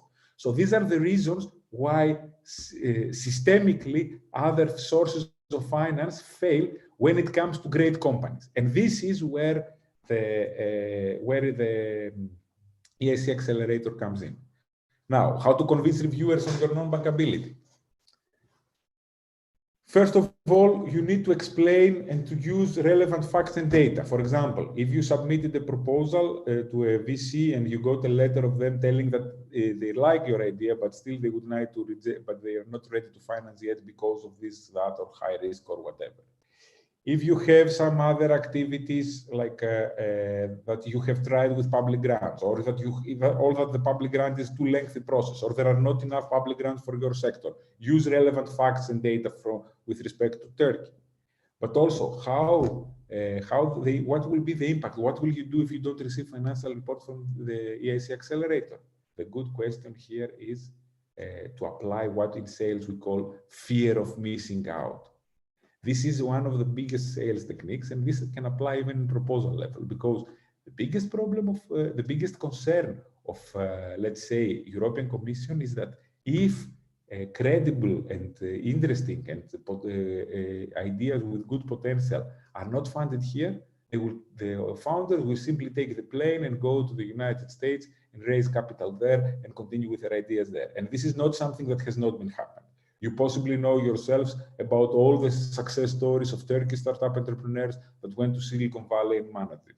I have same stories from all over Europe to share. So I guess that this is a common ground. Then another topic that we need to focus on is scalability. What we need to do is, as we said before, we need to stop this thing that in order to scale up, companies need to go to the United States. We need to have less flights like that from Istanbul or from Ankara to San Francisco for this purpose. And this is something that we need to, Europe really aims with this EIC Accelerator program, and this is something that we need to carefully explain how we're going to scale up globally, but staying in our region. So let's start first to look a little bit at scalability. How do we explain it? A typical way to explain scalability is the company's ability to maintain or improve its profit margins while sales volume increase. How can this be demonstrated? With a scalable business model, with a motivated and capable team, with substantial demand, with favorable market conditions, with well-defined financial needs, and with realistic financial projections. Remember what Philip said, you cannot, unless you are into crypto or any other activities in the borderline, you cannot really have an increase of turnover that quickly. The drivers of scaling are a light asset base, automated processes, low-cost labor, and replication potential. And let's look at it from the economic point of view. If you want to boil it down in simple terminology, scalability means that you get more out than you put in as you grow. This means that growing is that revenues and costs grow proportionally. Here you see that revenues grow much faster than costs, and it means that you are able to create more output with the same input. And this is something that you need to be able to demonstrate in order to be considered as EIC Accelerator material. Again, the story of maturity, of technology readiness levels. As you can see here, we are covering from 6 to 9. If your technology readiness level is smaller than that, then it doesn't make too much sense to apply for EIC Accelerator. Maybe EIC Pathfinder is the right instrument for you, or some other grants that exist, some RIA grants that exist. The part that makes sense for you is when you have at least a prototype system tested in an environment that is very much like the intended environment. So let's talk now a little bit about business readiness levels. So here we have 3 different types of business readiness level: the conceptualization, the testing, and the business deployment. Again, your model, your idea should be moving towards the largest one, the business deployment levels from 6 to 9. So you need to be able to consolidate the functionalities of your products with the needs of paying customers. That's very important.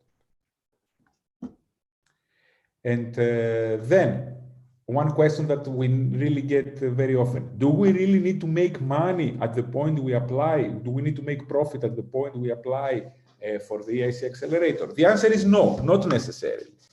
But it's good to show that you will be able to do that, or you will be able at least to reach at a break-even point in the course of the project or after the end of the project. And as you can see here, the break-even point is the point where you stop losing money, the point where your variable and fixed costs can be covered by your sales, by your revenues. After that point, you start making profits. Of course, life in business is not as linear as in economics textbooks, and reality is much more fluctuating. But this gives you an idea what you would expect. It's not necessary that you reach your break-even point now, but you need to be able to convince them that you have a plan to reach a break-even point in the predictable future. Speaking about the market, European Commission wants to see you participating in growing markets. So it's not only important to participate in a big market, but to participate in a growing market. Let me give you the example with the different types of meat. So we have conventional meat, we have vegan meat, which is made of plant-based products, and we have cultured meat, the so-called lab-grown meat. And I know that Turkey also has very good technologies in that level as well. Here, as we're looking at the different cases, you see that the conventional meat is currently the largest, the hugest part of the market, while we have a small percentage of the vegan meat, and we have close to 0 of the cultured meat. But if you look at the perspective of the time over the years, you see that cultured meat will be an extremely growing market, while conventional meat will be a diminishing market. The cumulative growth rate of cultured meat is very positive, while the one of conventional meat is a little bit negative. This means that it's very important not only to demonstrate the size of the market, but you also to demonstrate the fact that the market will grow. And then a typical framework that we have to analyze the market size is the framework of TAM, SUM, SOLVE. This might sound a little bit funny when you describe it like that, but let us see what it means. TAM is the total available market. It's the total global market for your product. If you are dealing with agricultural robotics, let's say, this is the total market size for agricultural robotics. The serviceable addressable market is the market for your particular technology. For example, if your robot is doing spraying, then this is the total market for spraying robots. And the serviceable obtainable market is the realistic market share that you can obtain as a company based on various practical limits: country, sales, distribution channel, market influence, capacity to serve a big part of the market. This is your realistic goal to sell spraying robots to farmers. Obviously, SOM is the one that defines your financial projection for the future. But the Commission wants to see that you participate in a growing sector in terms of TAM and SUM. And then when you are describing the market size, it's good to be able to distinguish, and it's good to be able to categorize and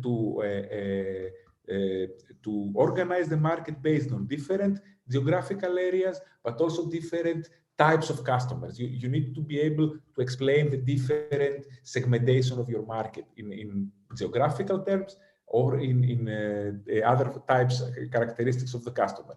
And what is even more important is to be able to adjust, is to be able to put relevant, I would say, pricing policy or relevant strategy to capture each segment of the market. And we go to the favorite topic, which is the unique selling point. One thing I have learned from Philip is before starting collaborating with Philip, I was talking about unique selling points. And Philip explained to me that this is actually a violation of the English language, but also a violation of the common sense, because the unique selling point aims to be exactly one. And what is this unique selling point? This is the space, as you can see in the diagram, that covers what customers want and what you do better than your competitors. This is the place that is your unique selling point. This is the distinctive part that you are better than the others in the market. And this is the one that you need to push forward as much as possible in order to gain bigger market shares. Then, couple of last discussions about the valuations. For example, when we're talking about the valuation expert advice, let's remember that most of them speak English more like me rather than like Philip. Their English is not their first language. Also, don't forget that these people are also humans. Okay, they're talking about AI and everything, but there will be human evaluation at various points of the thing. And these people can get bored, they can tire, they can be ill, they can be confused. Proposals, don't expect that evaluators will be experts in your particular domain of expertise and they will know details about that. You can expect it to be followed even by a non-expert. Then, it must be easy for evaluators to find the relevant things that you want to highlight, like the scalability, the non-bankability, the scale-up potential, the size of the market, etc. And also, don't assume that the evaluators will be able to read every word of your proposal. It's your job to convince them rather for them to find and look details hidden between the words. You saw that there is very limited space, and sometimes we think that this is easy because through this way we don't have too much work, but reality is, in my opinion, is a little bit different. As you see from Dizzy Gillespie, it's much more difficult to write only the things that make sense. And when you have so small writing space to explain your ideas, keep in mind that every word counts. If there is a word or a sentence that doesn't help you to convince the reviewers to give you the money, to give you the funding, then maybe it should not be there. And a little bit of practical tips before submission. The good idea is to ask different people to check the whole task, to make sure that formatting and everything is according to the specifications, to make sure that there is a common writing style and not one part written by the CTO and the other part written by the CFO. They look like kidnapped into the same content. But also to look all the questions up front so you have all the answers up front and you don't find in the last moment. And also, if there is a form you can download and check after you submit, that's always a good idea. It's not a good idea to keep the proposal in different files so you get lost. It's not a good idea. This one has an online platform, but in the full proposal, it's not a good idea to use different computers, versions of software, etc., to forget to fill in all tables and to submit the last moment of the deadline. That's always not advisable. So it's good. It's also not a good idea to try to make important changes in the very last moment, because this can jeopardize the homogeneity and the common outlook of the whole proposal. That's all for the time being. I would gladly answer the questions before giving the floor back to Philip.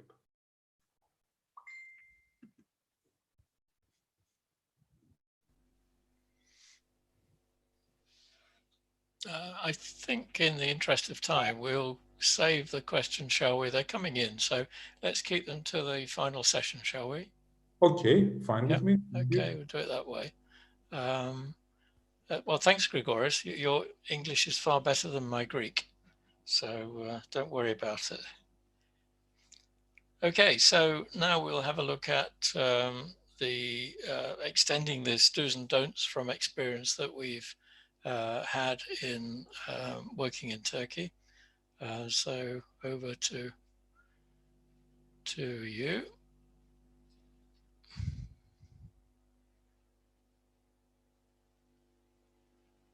Sorry, we're waiting for that to come up. Technical hitch at this end. I always seem to have technical problems. Bear with me.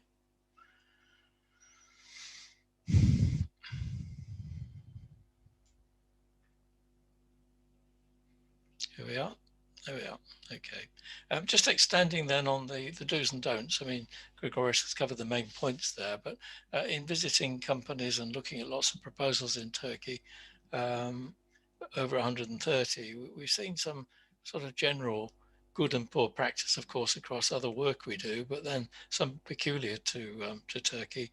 And of course, we've had lots of experience of both writing and assessing proposals. So a quick summary there. Next slide. So let me just say to begin with that I think Turkey's done an excellent job in building the national innovation infrastructure through its science parks, grants, tax subsidies and so on, and the support that's available through TÜBİTAK and the Ministry of Technology. So there's good talent out there, some very clever engineers and scientists, and I've been very impressed with some of the ideas and products they've come up with.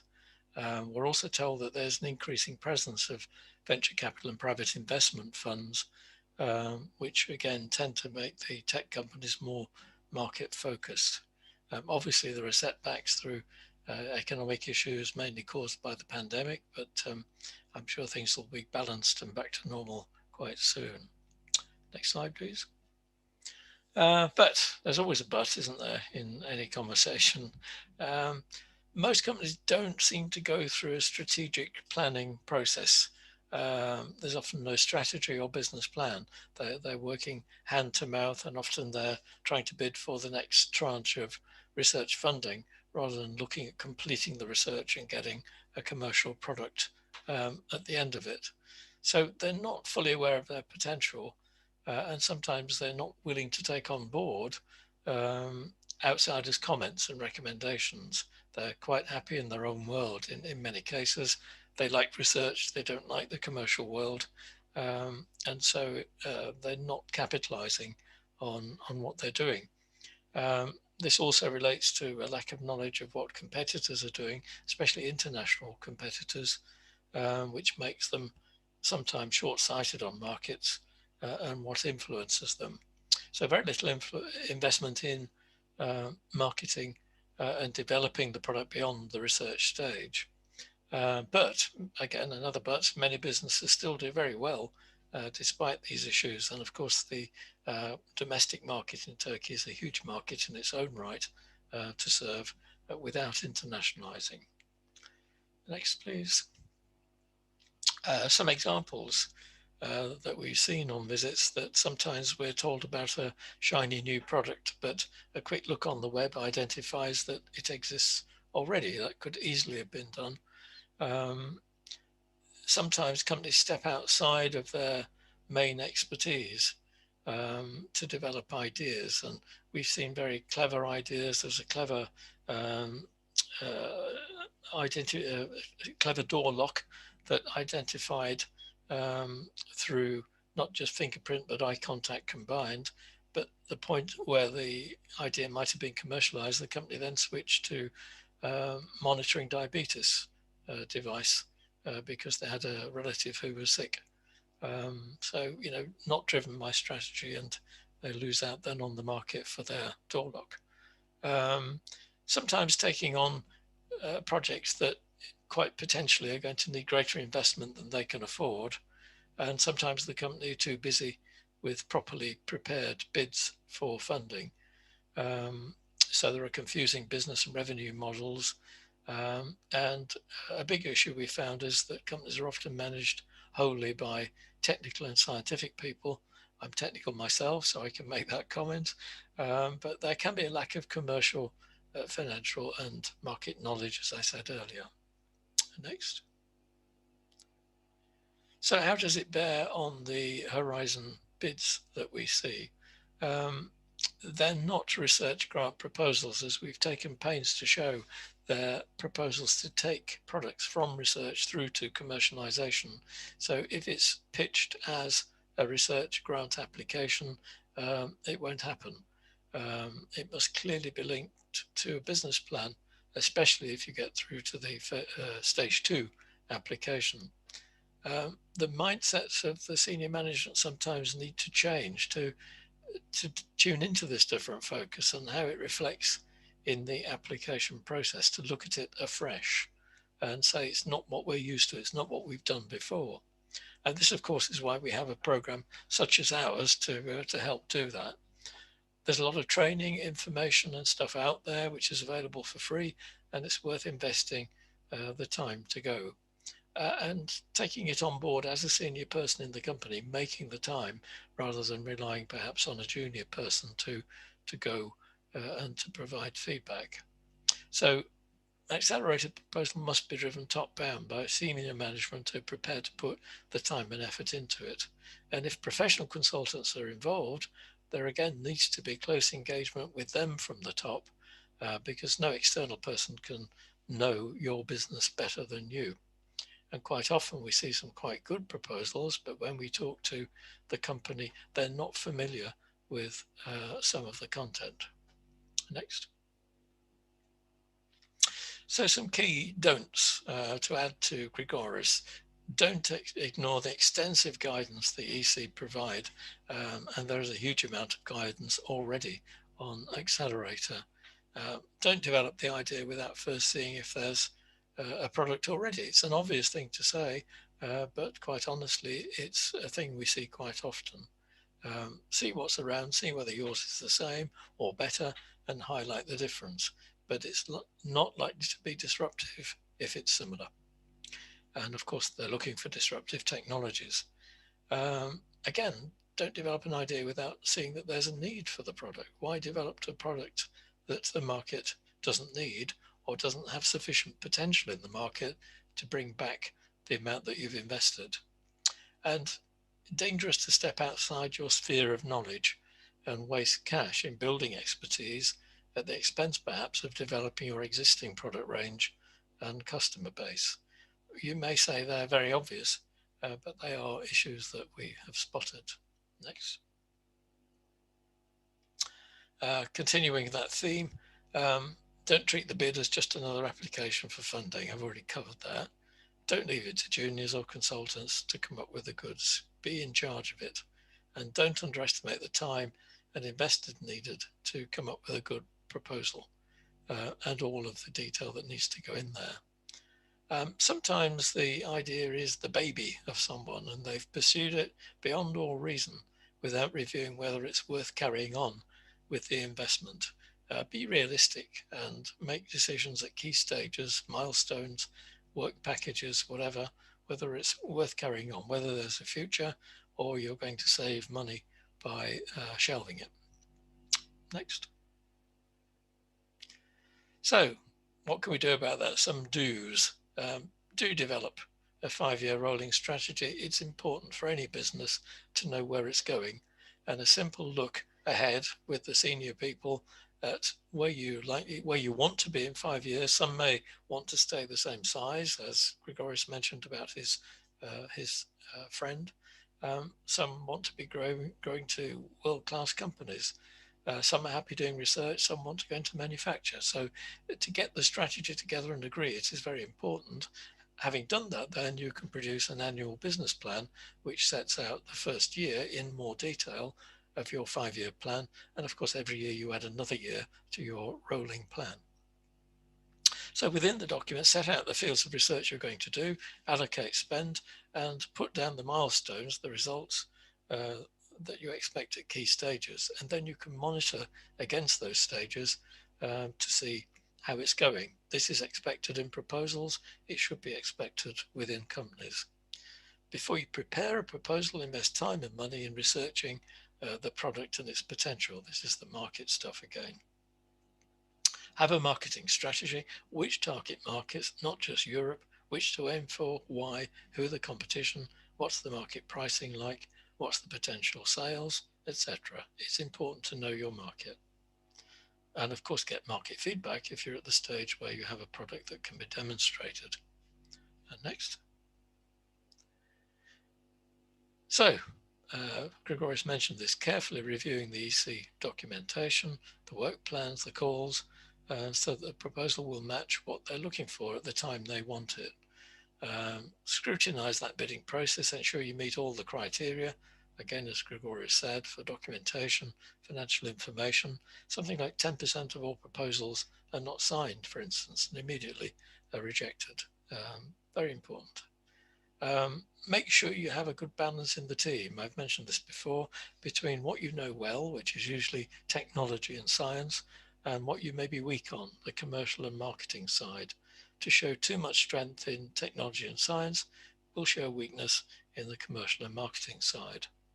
And I mentioned earlier the Europa website. Do make use of it to gather information and intelligence and see what's happening. For instance, the June deadline, I think in the last few days, was changed from the 9th to the 16th of June. Some companies may still be pressing on to make a submission for the earlier date. It's important to keep up to date. And of course, you can subscribe to awareness connections as well. Next. When you pitch to the judges, if you get this far, the most important aspect the judges evaluate will be the team. Grigoris is going to cover the pitching in a second. But some of the examples of questions that we've heard have been asked in the judging panel: who's the chief executive? And a stunned look between three people who were all equal status. No one was the chief executive. So, that lets the side down. That can be agreed before, of course. More importantly, the chief executive can take the role of being responsible for the project and the finance. How do you allocate tasks between them? If you're asked a question in the panel, no point in looking at each other mystified to see who's going to answer. You need to agree beforehand who's responsible for what. They often want to know who's going to sell it and how it's going to be sold, as well as where it's going to be sold. And does the person in charge of selling have any practical selling experience in your target sector? Very difficult, of course, if you develop something outside of your common customer base. Increasingly, what percentage of the team are women, the equality aspect coming in, and often asked if you'll be working full-time on the company. They will say, what's the point of giving funding to a company where the three key people are only 10% engaged and maybe professors or doing other jobs? So important to show commitment. Next. Lots more there on pitching, but I think I'll leave that to Grigoris rather than repeating. I think he'll cover most of those things. In fact, he has done in many cases, practicing beforehand, remembering that technical people may be in the minority and that their understanding of English may not be 100%. Next. So it's a quick summary. It's extending what Grigoris has talked about and will now talk about, but you can see the drift. A lot of it sounds like common sense, but quite frankly, it's quite surprised us sometimes to find evidence of these failings amongst some very intelligent people. So keep your questions coming in. We'll deal with them later. And let's hand back now to Grigoris to talk about the pitch deck.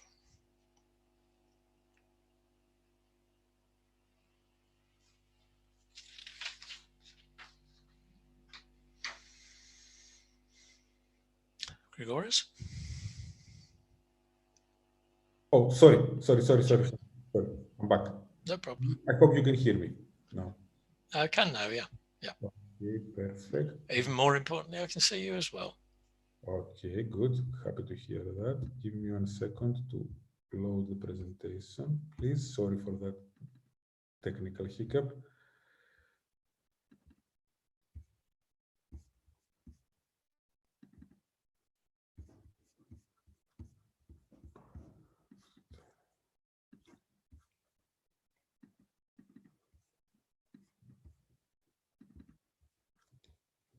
One second and we are here. Yes. So.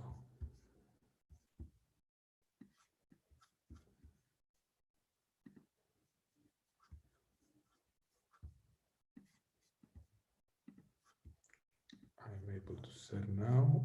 Here we go. Thank you very much. So here we go. Now, the point here is, I think we can all see my screen. So the point here is to discuss about the pitch deck. And I'm sure all of you are familiar with what a pitch deck is, but let us start with going into the definition. A pitch deck is not a presentation of your company. A pitch deck is a fundraising tool. It can be, it aims to work in such a way that the right content can include information about the traction, information about what you have achieved, how much money you want to attract, what is your team, what is your value proposition, how do you understand your competition, etc. But remember, a pitch deck is not aiming directly to present your company. This is a company profile or a company presentation. This is a tool to allow you to request funding. And one main assumption that we're going to apply in this case, in this call, is that we don't know what the template is exactly. So we assume that the template for pitch will remain the same as in Horizon 2020. However, you will notice during the presentation that the basic elements of a pitch deck have not in fact changed in the past 20 years. And I will use some very concrete examples to prove this. But let's first go into how pitch looked like in Horizon 2020, and more or less we are assuming that it would look like the same. Company purpose, problem and solution, value proposition, market opportunity and risks, competition, business model, commercialization and marketing strategy, financial projections, team, and possibly one last slide for a conclusion. Keep in mind that the policy so far has been that after the submission, the pitch document cannot be changed anymore. So this is why we'd like to stress the importance that please do not forget that don't leave the pitch deck to be done in the very last moment. It's important that the pitch deck is an integral part of your application. Some recommendations are to look at the award criteria, the selection criteria, and try to address them in your pitch appropriately, to plan enough time upfront to prepare the pitch on time. Don't leave it for the last moment. Be precise and to the point. We can expect that you will not have more than 10 minutes to present.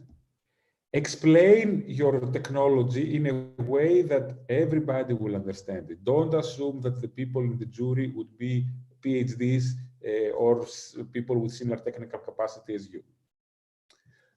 Use visuals. Do not overload slides with text. Don't forget that you cannot update the pitch deck. So whatever you send, this is it. And also an important thing, if there are technical requirements which we're not sure yet, please be sure that you follow them exactly. Don't improvise with respect to the file format or stuff like that. So before going to that, I will tell you what we did in the last week. So in the last week, we wanted to analyze and give you examples of successful pitch decks. We did lots of what I would call archaeology excavations, because we found, in the internet of course, the pitch deck of two very famous companies that I'm sure that all of you are aware of. One of them is called Airbnb, and I'm sure you all know Airbnb. And the other one is called LinkedIn. I'm also sure that you all have LinkedIn, you know what LinkedIn is, and you more probably have profiles, and you probably use them. If you do, also feel free to connect with me. But that's the point now of the company purpose. So in every slide, we will give you examples of these two companies and how this looks like, and how the two companies would address the topic. These go very, very back to the past, a lot of years ago. But let's see for the first slide, what is your mission? The idea here is to describe the company and what you do in one sentence, and this is very difficult. Imagine if you meet me in the airplane, in the airport, you know, the old days where we used to travel by airplanes. If you meet me there and we have 5 minutes to kill, and you ask me, what do you do in life? And I tell you, I'm the training coordinator of the project Turkey Horizon 2020 phase 2, which is based in Ankara. We don't understand anything. If I tell you, I help Turkish researchers and startups to get funding from Europe, you will get what I'm trying to do. So when you are trying to remember what this guy, Simon Sinek, said, that people don't buy what you do, they buy why you do it for. So it's not about what you do, but what you offer to the others. And what you do simply proves what you believe. So let us see now how Airbnb back many years ago, they called still themselves Air Beds and Breakfast, how they explained their company in one sentence: book rooms with locals rather than hotels. Period. One nice, beautiful sentence. Let's look how LinkedIn explained themselves. Find and contact the people you need through the people you already trust. Simple way to explain the value of professional networks. You see, this goes back to August 2004. So you understand that there is a specific form of art in describing your company in one sentence. This sentence needs to be simple, it needs to be powerful, and it needs to explain who you really are. Then the next slide needs to define the problem and solution. Philip, I remember in the beginning you really believe that common sense is that first we explain the problem and then the solution. Now the template of European Commission goes the other way around, but anyway, I will not get into details about that. So the idea here is the first thing you need to do is to explain what is the customer pain. Then, if there is a current problem or unmet market need that your company, your idea needs to solve. And then it's very important to tell a story about how your innovation is unique in terms of alleviating the pain or fulfilling a specific need of the customer. Let's see now how the guys in Airbnb convinced investors many years ago. So the problem was about the price. The problem was about the hotels that leave people, sorry for that, disconnected from the city and its culture. And there is no easy way to book a hotel or to book a room or to become a host. And their solution was a very easy platform for saving money for travelers, for making money for hosts, and for giving the opportunity to share culture, to get local connections in the city.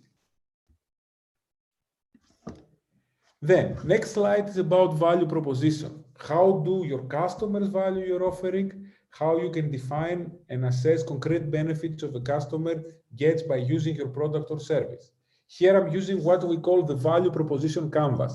I believe this is a very interesting tool, not necessarily to put the same diagram in your pitch if it doesn't fit with your style, but a little bit to understand how you come from the customer profile to the value proposition. What are the ways that your business model, your value proposition solves problems and pains, creates gains for the customer, and how this ends up in your portfolio of products and services.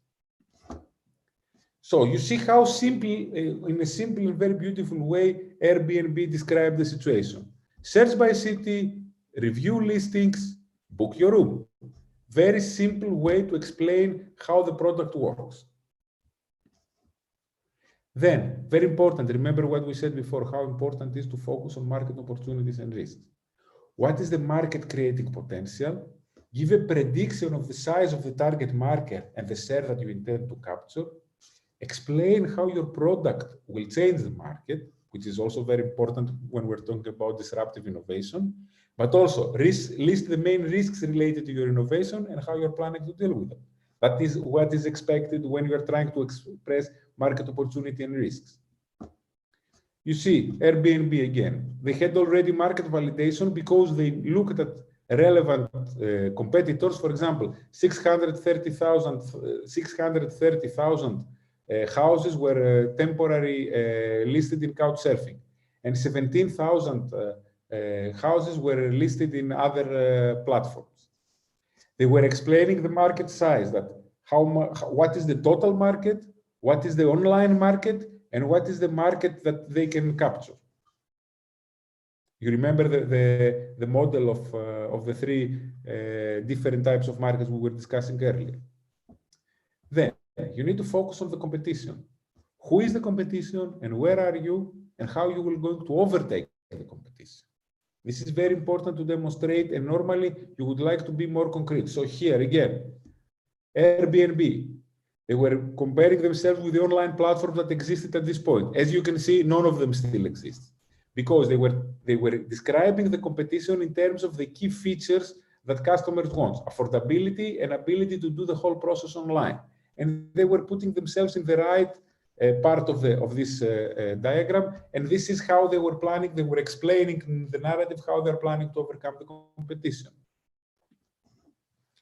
Look now at LinkedIn, even more sophisticated, even more complicated. Again, back from 2004, they were comparing themselves with various relevant actors.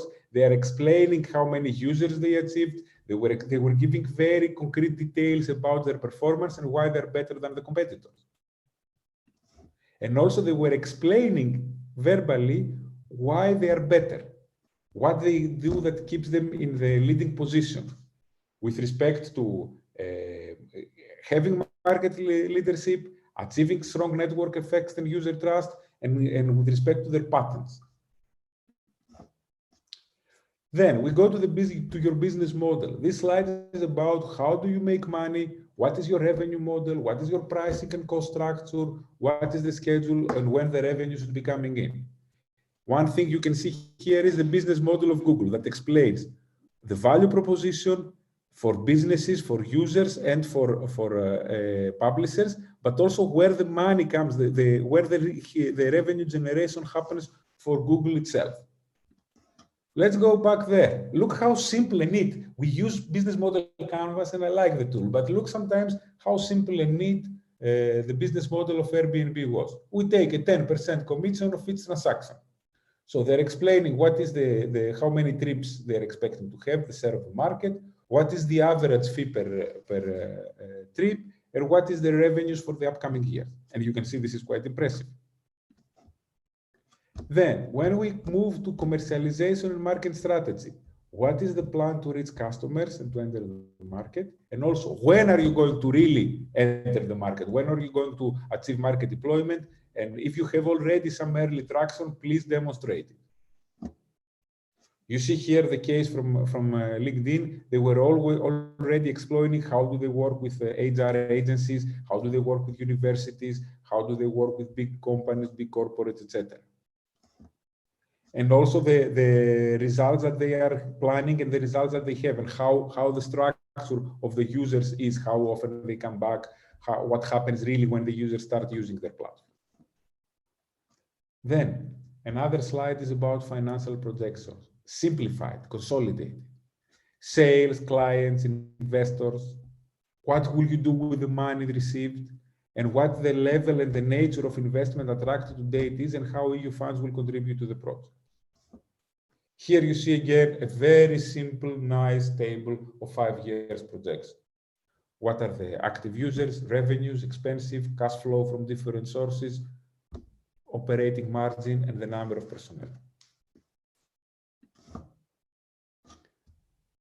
Last but not least, for sure, but not least, and it's not last, I think we have another one about the conclusion, is the team. As we discuss very often with Philip, the investors, including the European Commission in this particular case, would mostly bet on the jockey rather than on the horse. So the team needs to look stellar, the team needs to be stellar.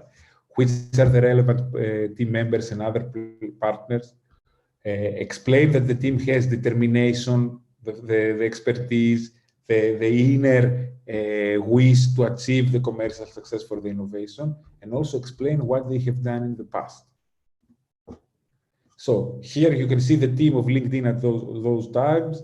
You see that the people they have, before doing this, they have done amazing stuff in companies like PayPal or in companies like Cisco, Citigroup, etc. So they are explaining a little bit what they achieved before, if they have previous startups, if they have been founders again, what happened to the startups you see sold to, etc. So it's very important to show the business team and the technology team with a proven track record in the field.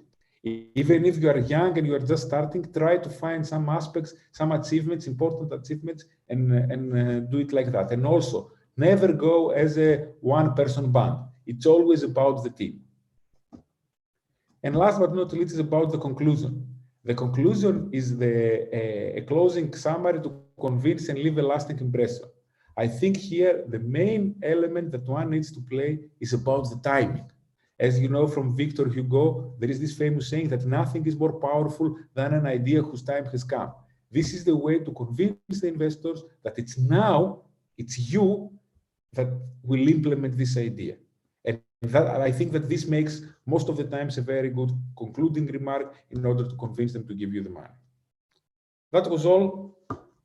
Philip, we'll take everything for the questions later on. You want to go to the video activities?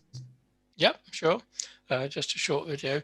Just one point though, Grigoris, the pitch deck for stage 2 can't be changed, but for stage 1 it can be changed, leading up to stage 2. But obviously it's unwise to change it too much because, as I said, the judges see all of the material that's gone before, so they might be suspicious to why it's changed completely from application to full proposal.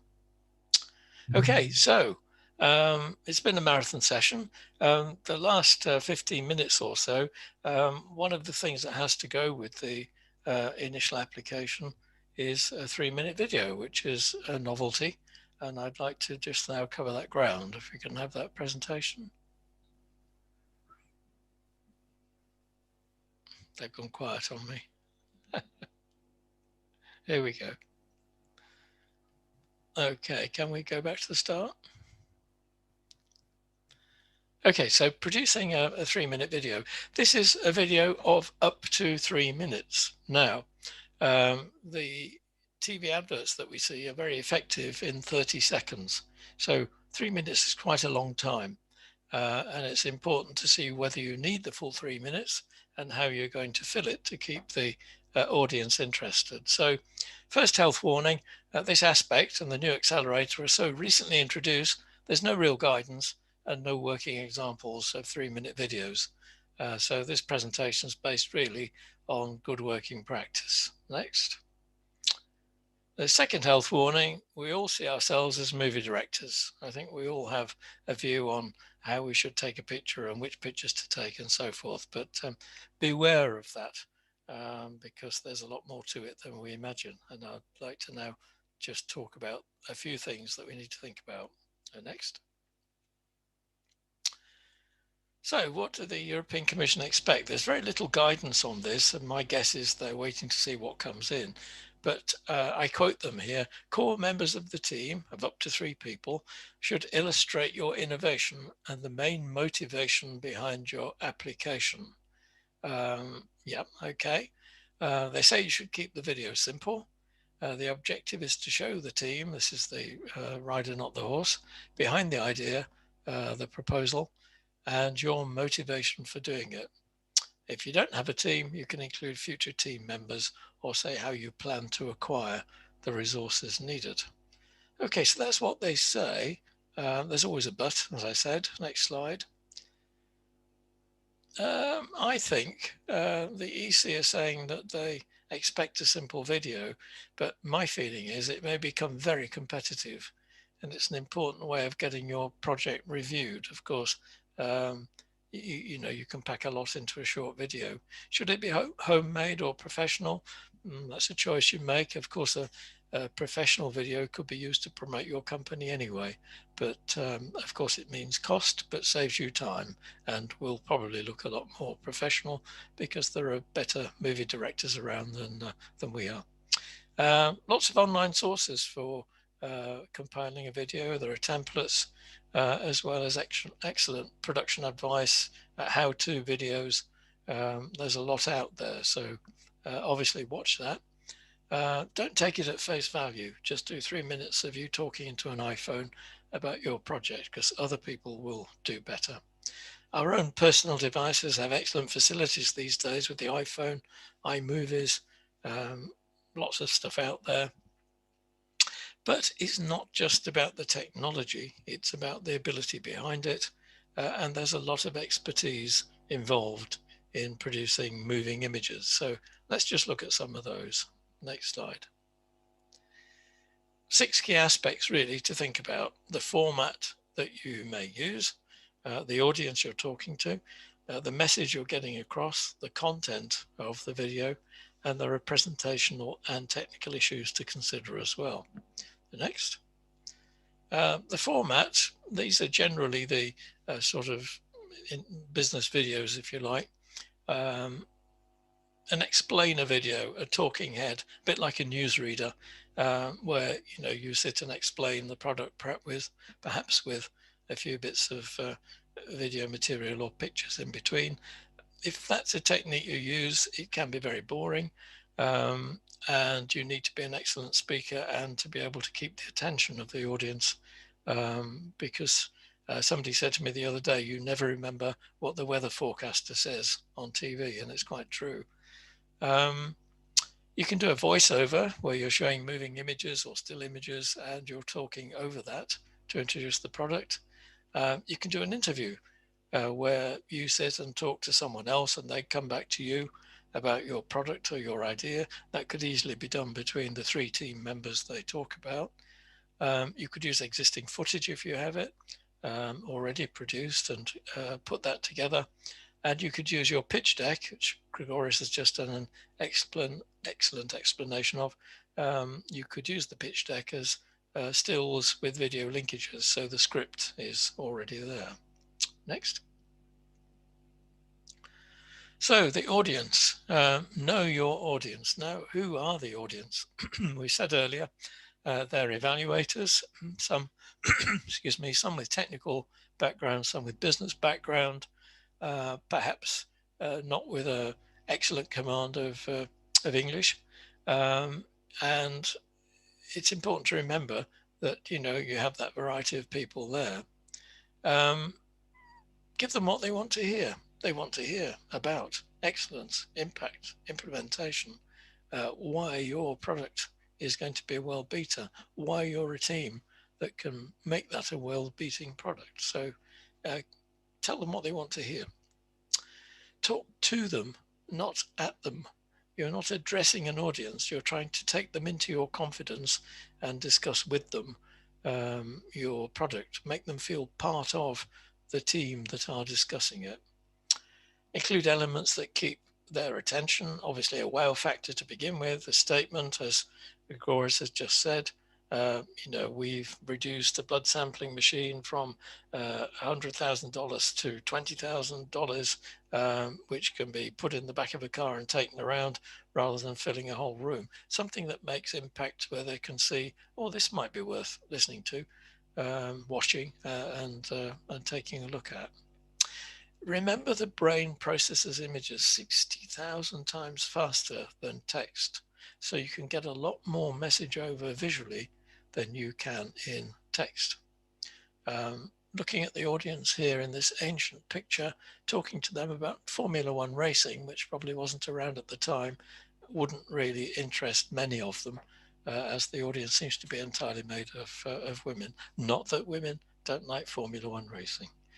Next. The message. Try and make a good impression immediately. The wow factor. I don't know whether you've ever been on a telephone user course, but they always advise you to answer the telephone with a smile, because that smile comes across you as a friendly person. So in a video, your image coming across smiling, not looking manic, of course, but smiling, it's important. And your voice, elevating the voice into a more interesting voice. Probably more interesting than mine after 3 hours, but there we are. The wow factor, I've already said this statement thing, either visually, which is preferable because you take it on board, with a voiceover, that says what the wow factor is. Then follow it up with the problem you'll be solving and the bigger benefits to industry, society, the environment. And don't forget, it's your clever solution, so you should be proud of it. And don't forget the market, we keep talking about it, the market need that you've identified. Try to only include elements that will keep their attention, rather than long discussions about the history of the company, how well qualified the team is, and how you've grown over the last. It's important to mention some of these things, but not to dwell on them. Okay, next. Next slide, please. So the content, keep it simple and to the point. We've just heard this from Grigoris in the pitch deck. Short and snappy. Plan ahead so that the footage can be edited to give the best effect. The industry uses storyboards. What story are you trying to get across? not frame by frame as it would be in a film, but scene by scene. See how it pieces together, shuffle it around, do the video footage, and then edit it to fit your agreed story, and change around, of course, if needs be.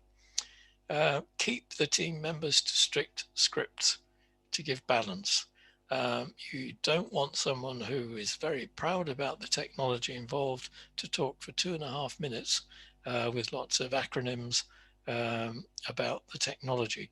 It needs to be balanced between marketing, finance, technology, and you need to stick to timing and minimize down to the short and snappy stuff.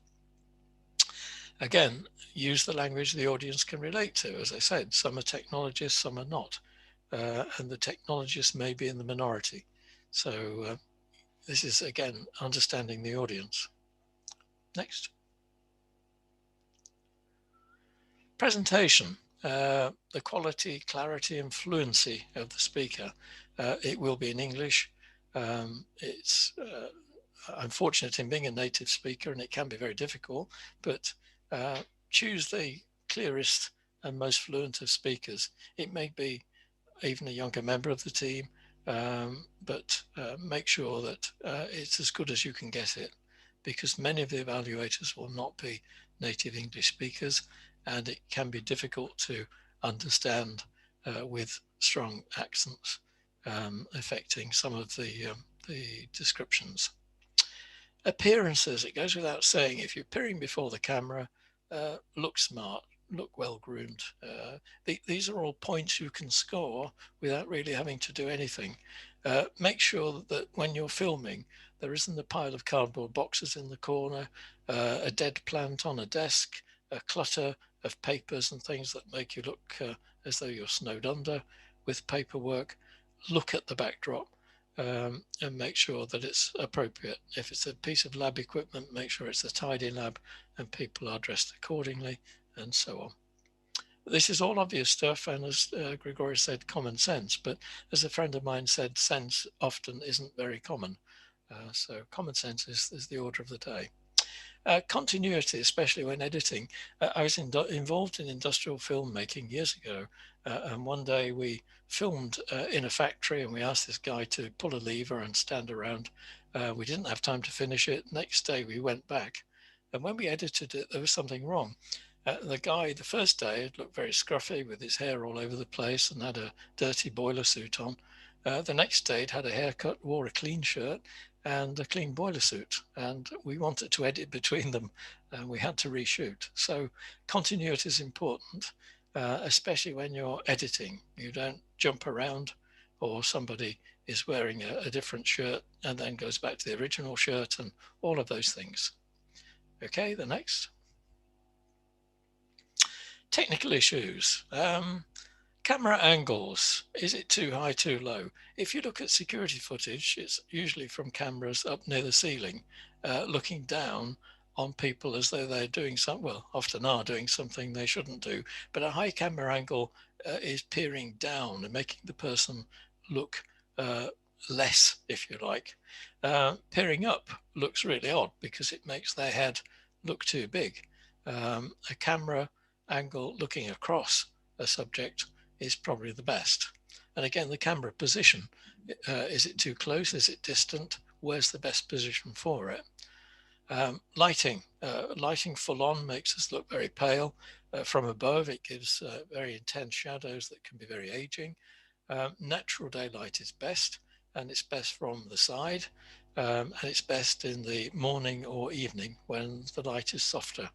I'm not sure we need to go to this degree, but it's all part of it. Music, will there be music or not? If there is music, can it be timed to fit with the actions in the video?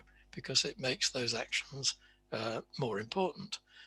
You wouldn't have a rap song for playing, for instance, showing a baby crawling across the floor. You have to fit the music with the subject. And working noises, if somebody is flicking through papers or typing on a keyboard, those noises on the video make it more realistic.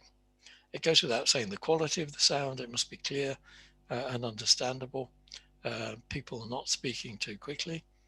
And beware of background noises. Quite often with Zoom conferences like this, you can hear a dog barking or a doorbell ringing, and it's distracting and should be avoided.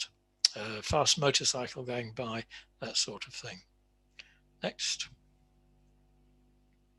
And finally, rehearse, refine, review. As with the pitch deck, it's worth doing it. It's not something you do in the odd half hour and send it off. You have to spend time and get it right. Show it to outsiders, see what they think, take on board their criticism, don't be defensive, and get their reactions and act on them to produce what I hope is a top-class video. Next. And hopefully you'll win the Oscar at the end of the day, and you'll win the funding. So that completes our presentations. A bit of a marathon. Thanks for those people who stayed with us. If you have any questions, we can now deal with them. And we have, I think, 10 so far unanswered. So if my colleagues can join me from TÜBİTAK and Grigoris, we can perhaps deal with some of those issues. Can you all see them okay? Yes. Yeah. Well, there's a question there about the pitch deck video, so hopefully that's been answered. And you're on the right lines there. Should it only include the idea? No, there's more to it than that. Yes, it should cover excellence, impact, etc. But impact comes first, I think, in that case. And should the team members introduce themselves? You're allowed up to 3 members. I could see a video opening with, we are such and such company, this is what we do, and this is the team that does it. And perhaps using the interview technique, just say, this is our technical guy, this is our marketing guy, gal, or whatever. Do it that way. It needs to be practiced. A question about the budget. Total budget will be divided for each partner. This is collaborative stuff. Do you have a comment there, Grigoris? Yes, the thing is that in the EIC Accelerator, you don't expect to have collaborative proposals. You have single partner, single applicant proposals. But if the question is more generic, yes. In collaborative projects, I would say that the division of budget is a form of art, and we possibly need one particular session to describe and work on this direction. And I'm sure we will have such sessions in our program in the future. So please stay tuned. But in this particular one, it's a single partner proposal. So there is no division between partners. Yeah, I was thinking it was a question about collaborative research. And then there's a question, scale up. As Accelerator focuses on product which may need 3 TRL steps to deployment at the day the company applies for funding, there would be no revenues generated on that product up to that point. Therefore, will the company be assessed on the sales it generated with other products or services? In that one, I mean, my answer to that one would be they will be looking at the potential, the sales potential, and would look very closely at how you've calculated that, what that expectation is, and would it be realistic? The fact that you may have or will have already sold other products shows that you're more used to marketing, say, than a startup. And if you have proven sales and you've done well in that selling, that will buy confidence that you'll be able to do it with your new product. Anything to add there? I would like to add the following, Phil. Sales is a whole life cycle. So normally sales appears into our accounting books and we can prove it the day that we issue an invoice.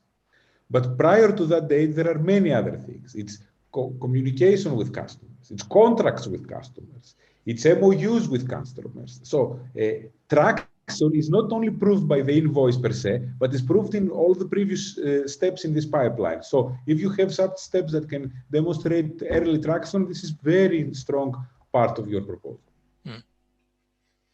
Yeah. Another question there from Fatma. Should we also add a secret source slide that explains which technologies and achievements of our solution enables the unique values?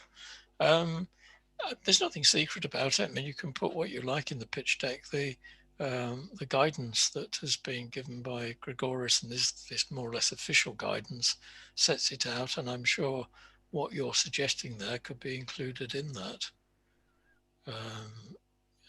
As I mentioned, if not a separate slide. Do you think, Grigoris? Yes, I think that in principle you can add this to the slide that you are explaining your value proposition. You can add the technological secret sauce. But my suggestion would be, don't add too much on technology. You will barely impress the reviewers by explaining the specifics of your AI algorithm or the unique properties of your nanomaterial. It's mostly about what your customers can do with it, rather than why you are so scientifically important. So yes, the answer is yes, mention your secret sauce, but don't overdo it. It's about the final food, not about the secret sauce at the end of the day. Yeah, okay. What else do we have on there? There was a question about non-bankability, but I think you've covered that quite well. It probably came in before you covered it, Grigoris. So if you, that's from Phyllis Alton. If you do have any further questions on non-bankability, now's the time to feed the question in.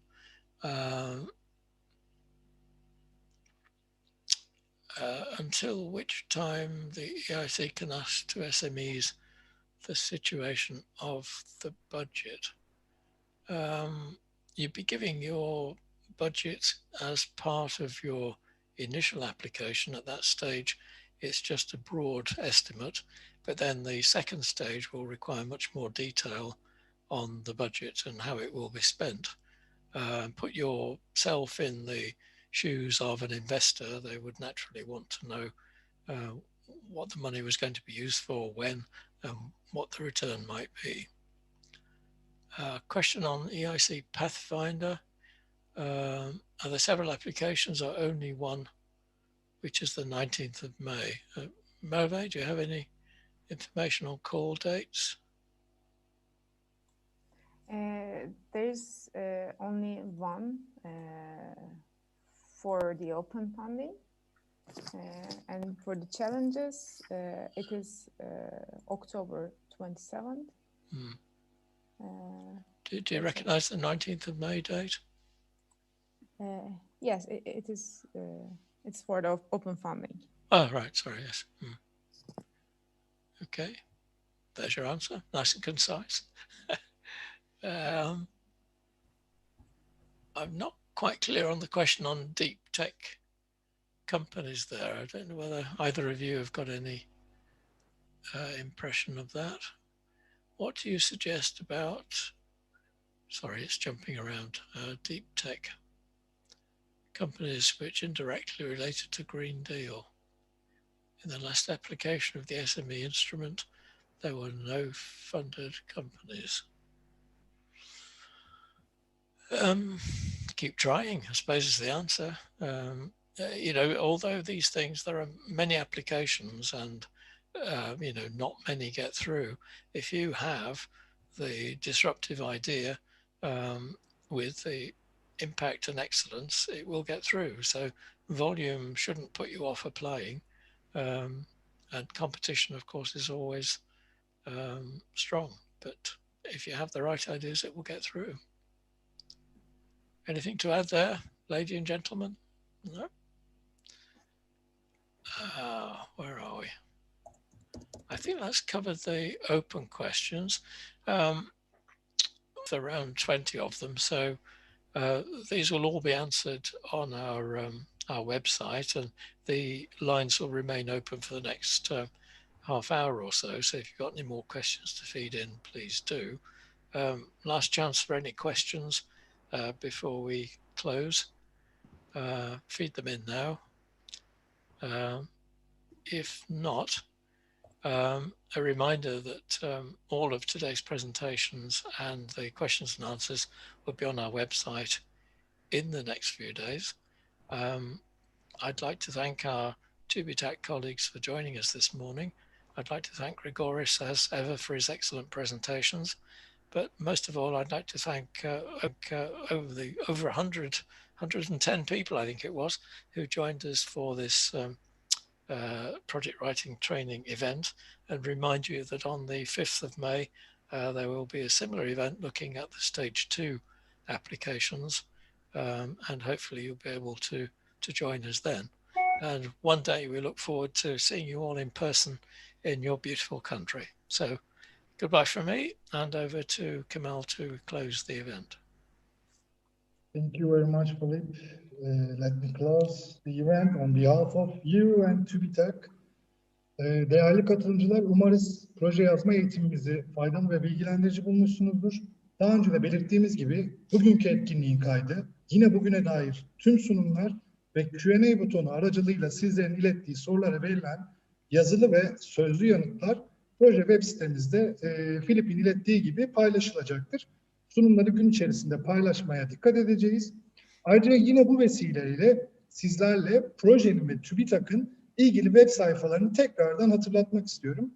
Projenin web sitesi www.turkeyinh2020.eu ve TÜBİTAK web sitesi ise www.h2020.org.tr'dir. Bunları birazdan chat kısmına da yazıyor olacağım kolay erişiminiz için. Zaten birçoğunuzun aşina olduğunu düşünüyorum. Ayrıca webinarımız önümüzdeki 15 dakika boyunca sorulara açık olarak kalacak. Bugünkü etkinlikte zaman ayırıp bizlere katıldığınız için çok teşekkür ederiz. Önümüzdeki bahar ve yaz ayları içerisinde gerçekleşmesi planlanan tüm etkinliklerimiz için de yine proje web sitemizi takip edebilirsiniz. İyi günler ve sağlıklı günler. Görüşürüz.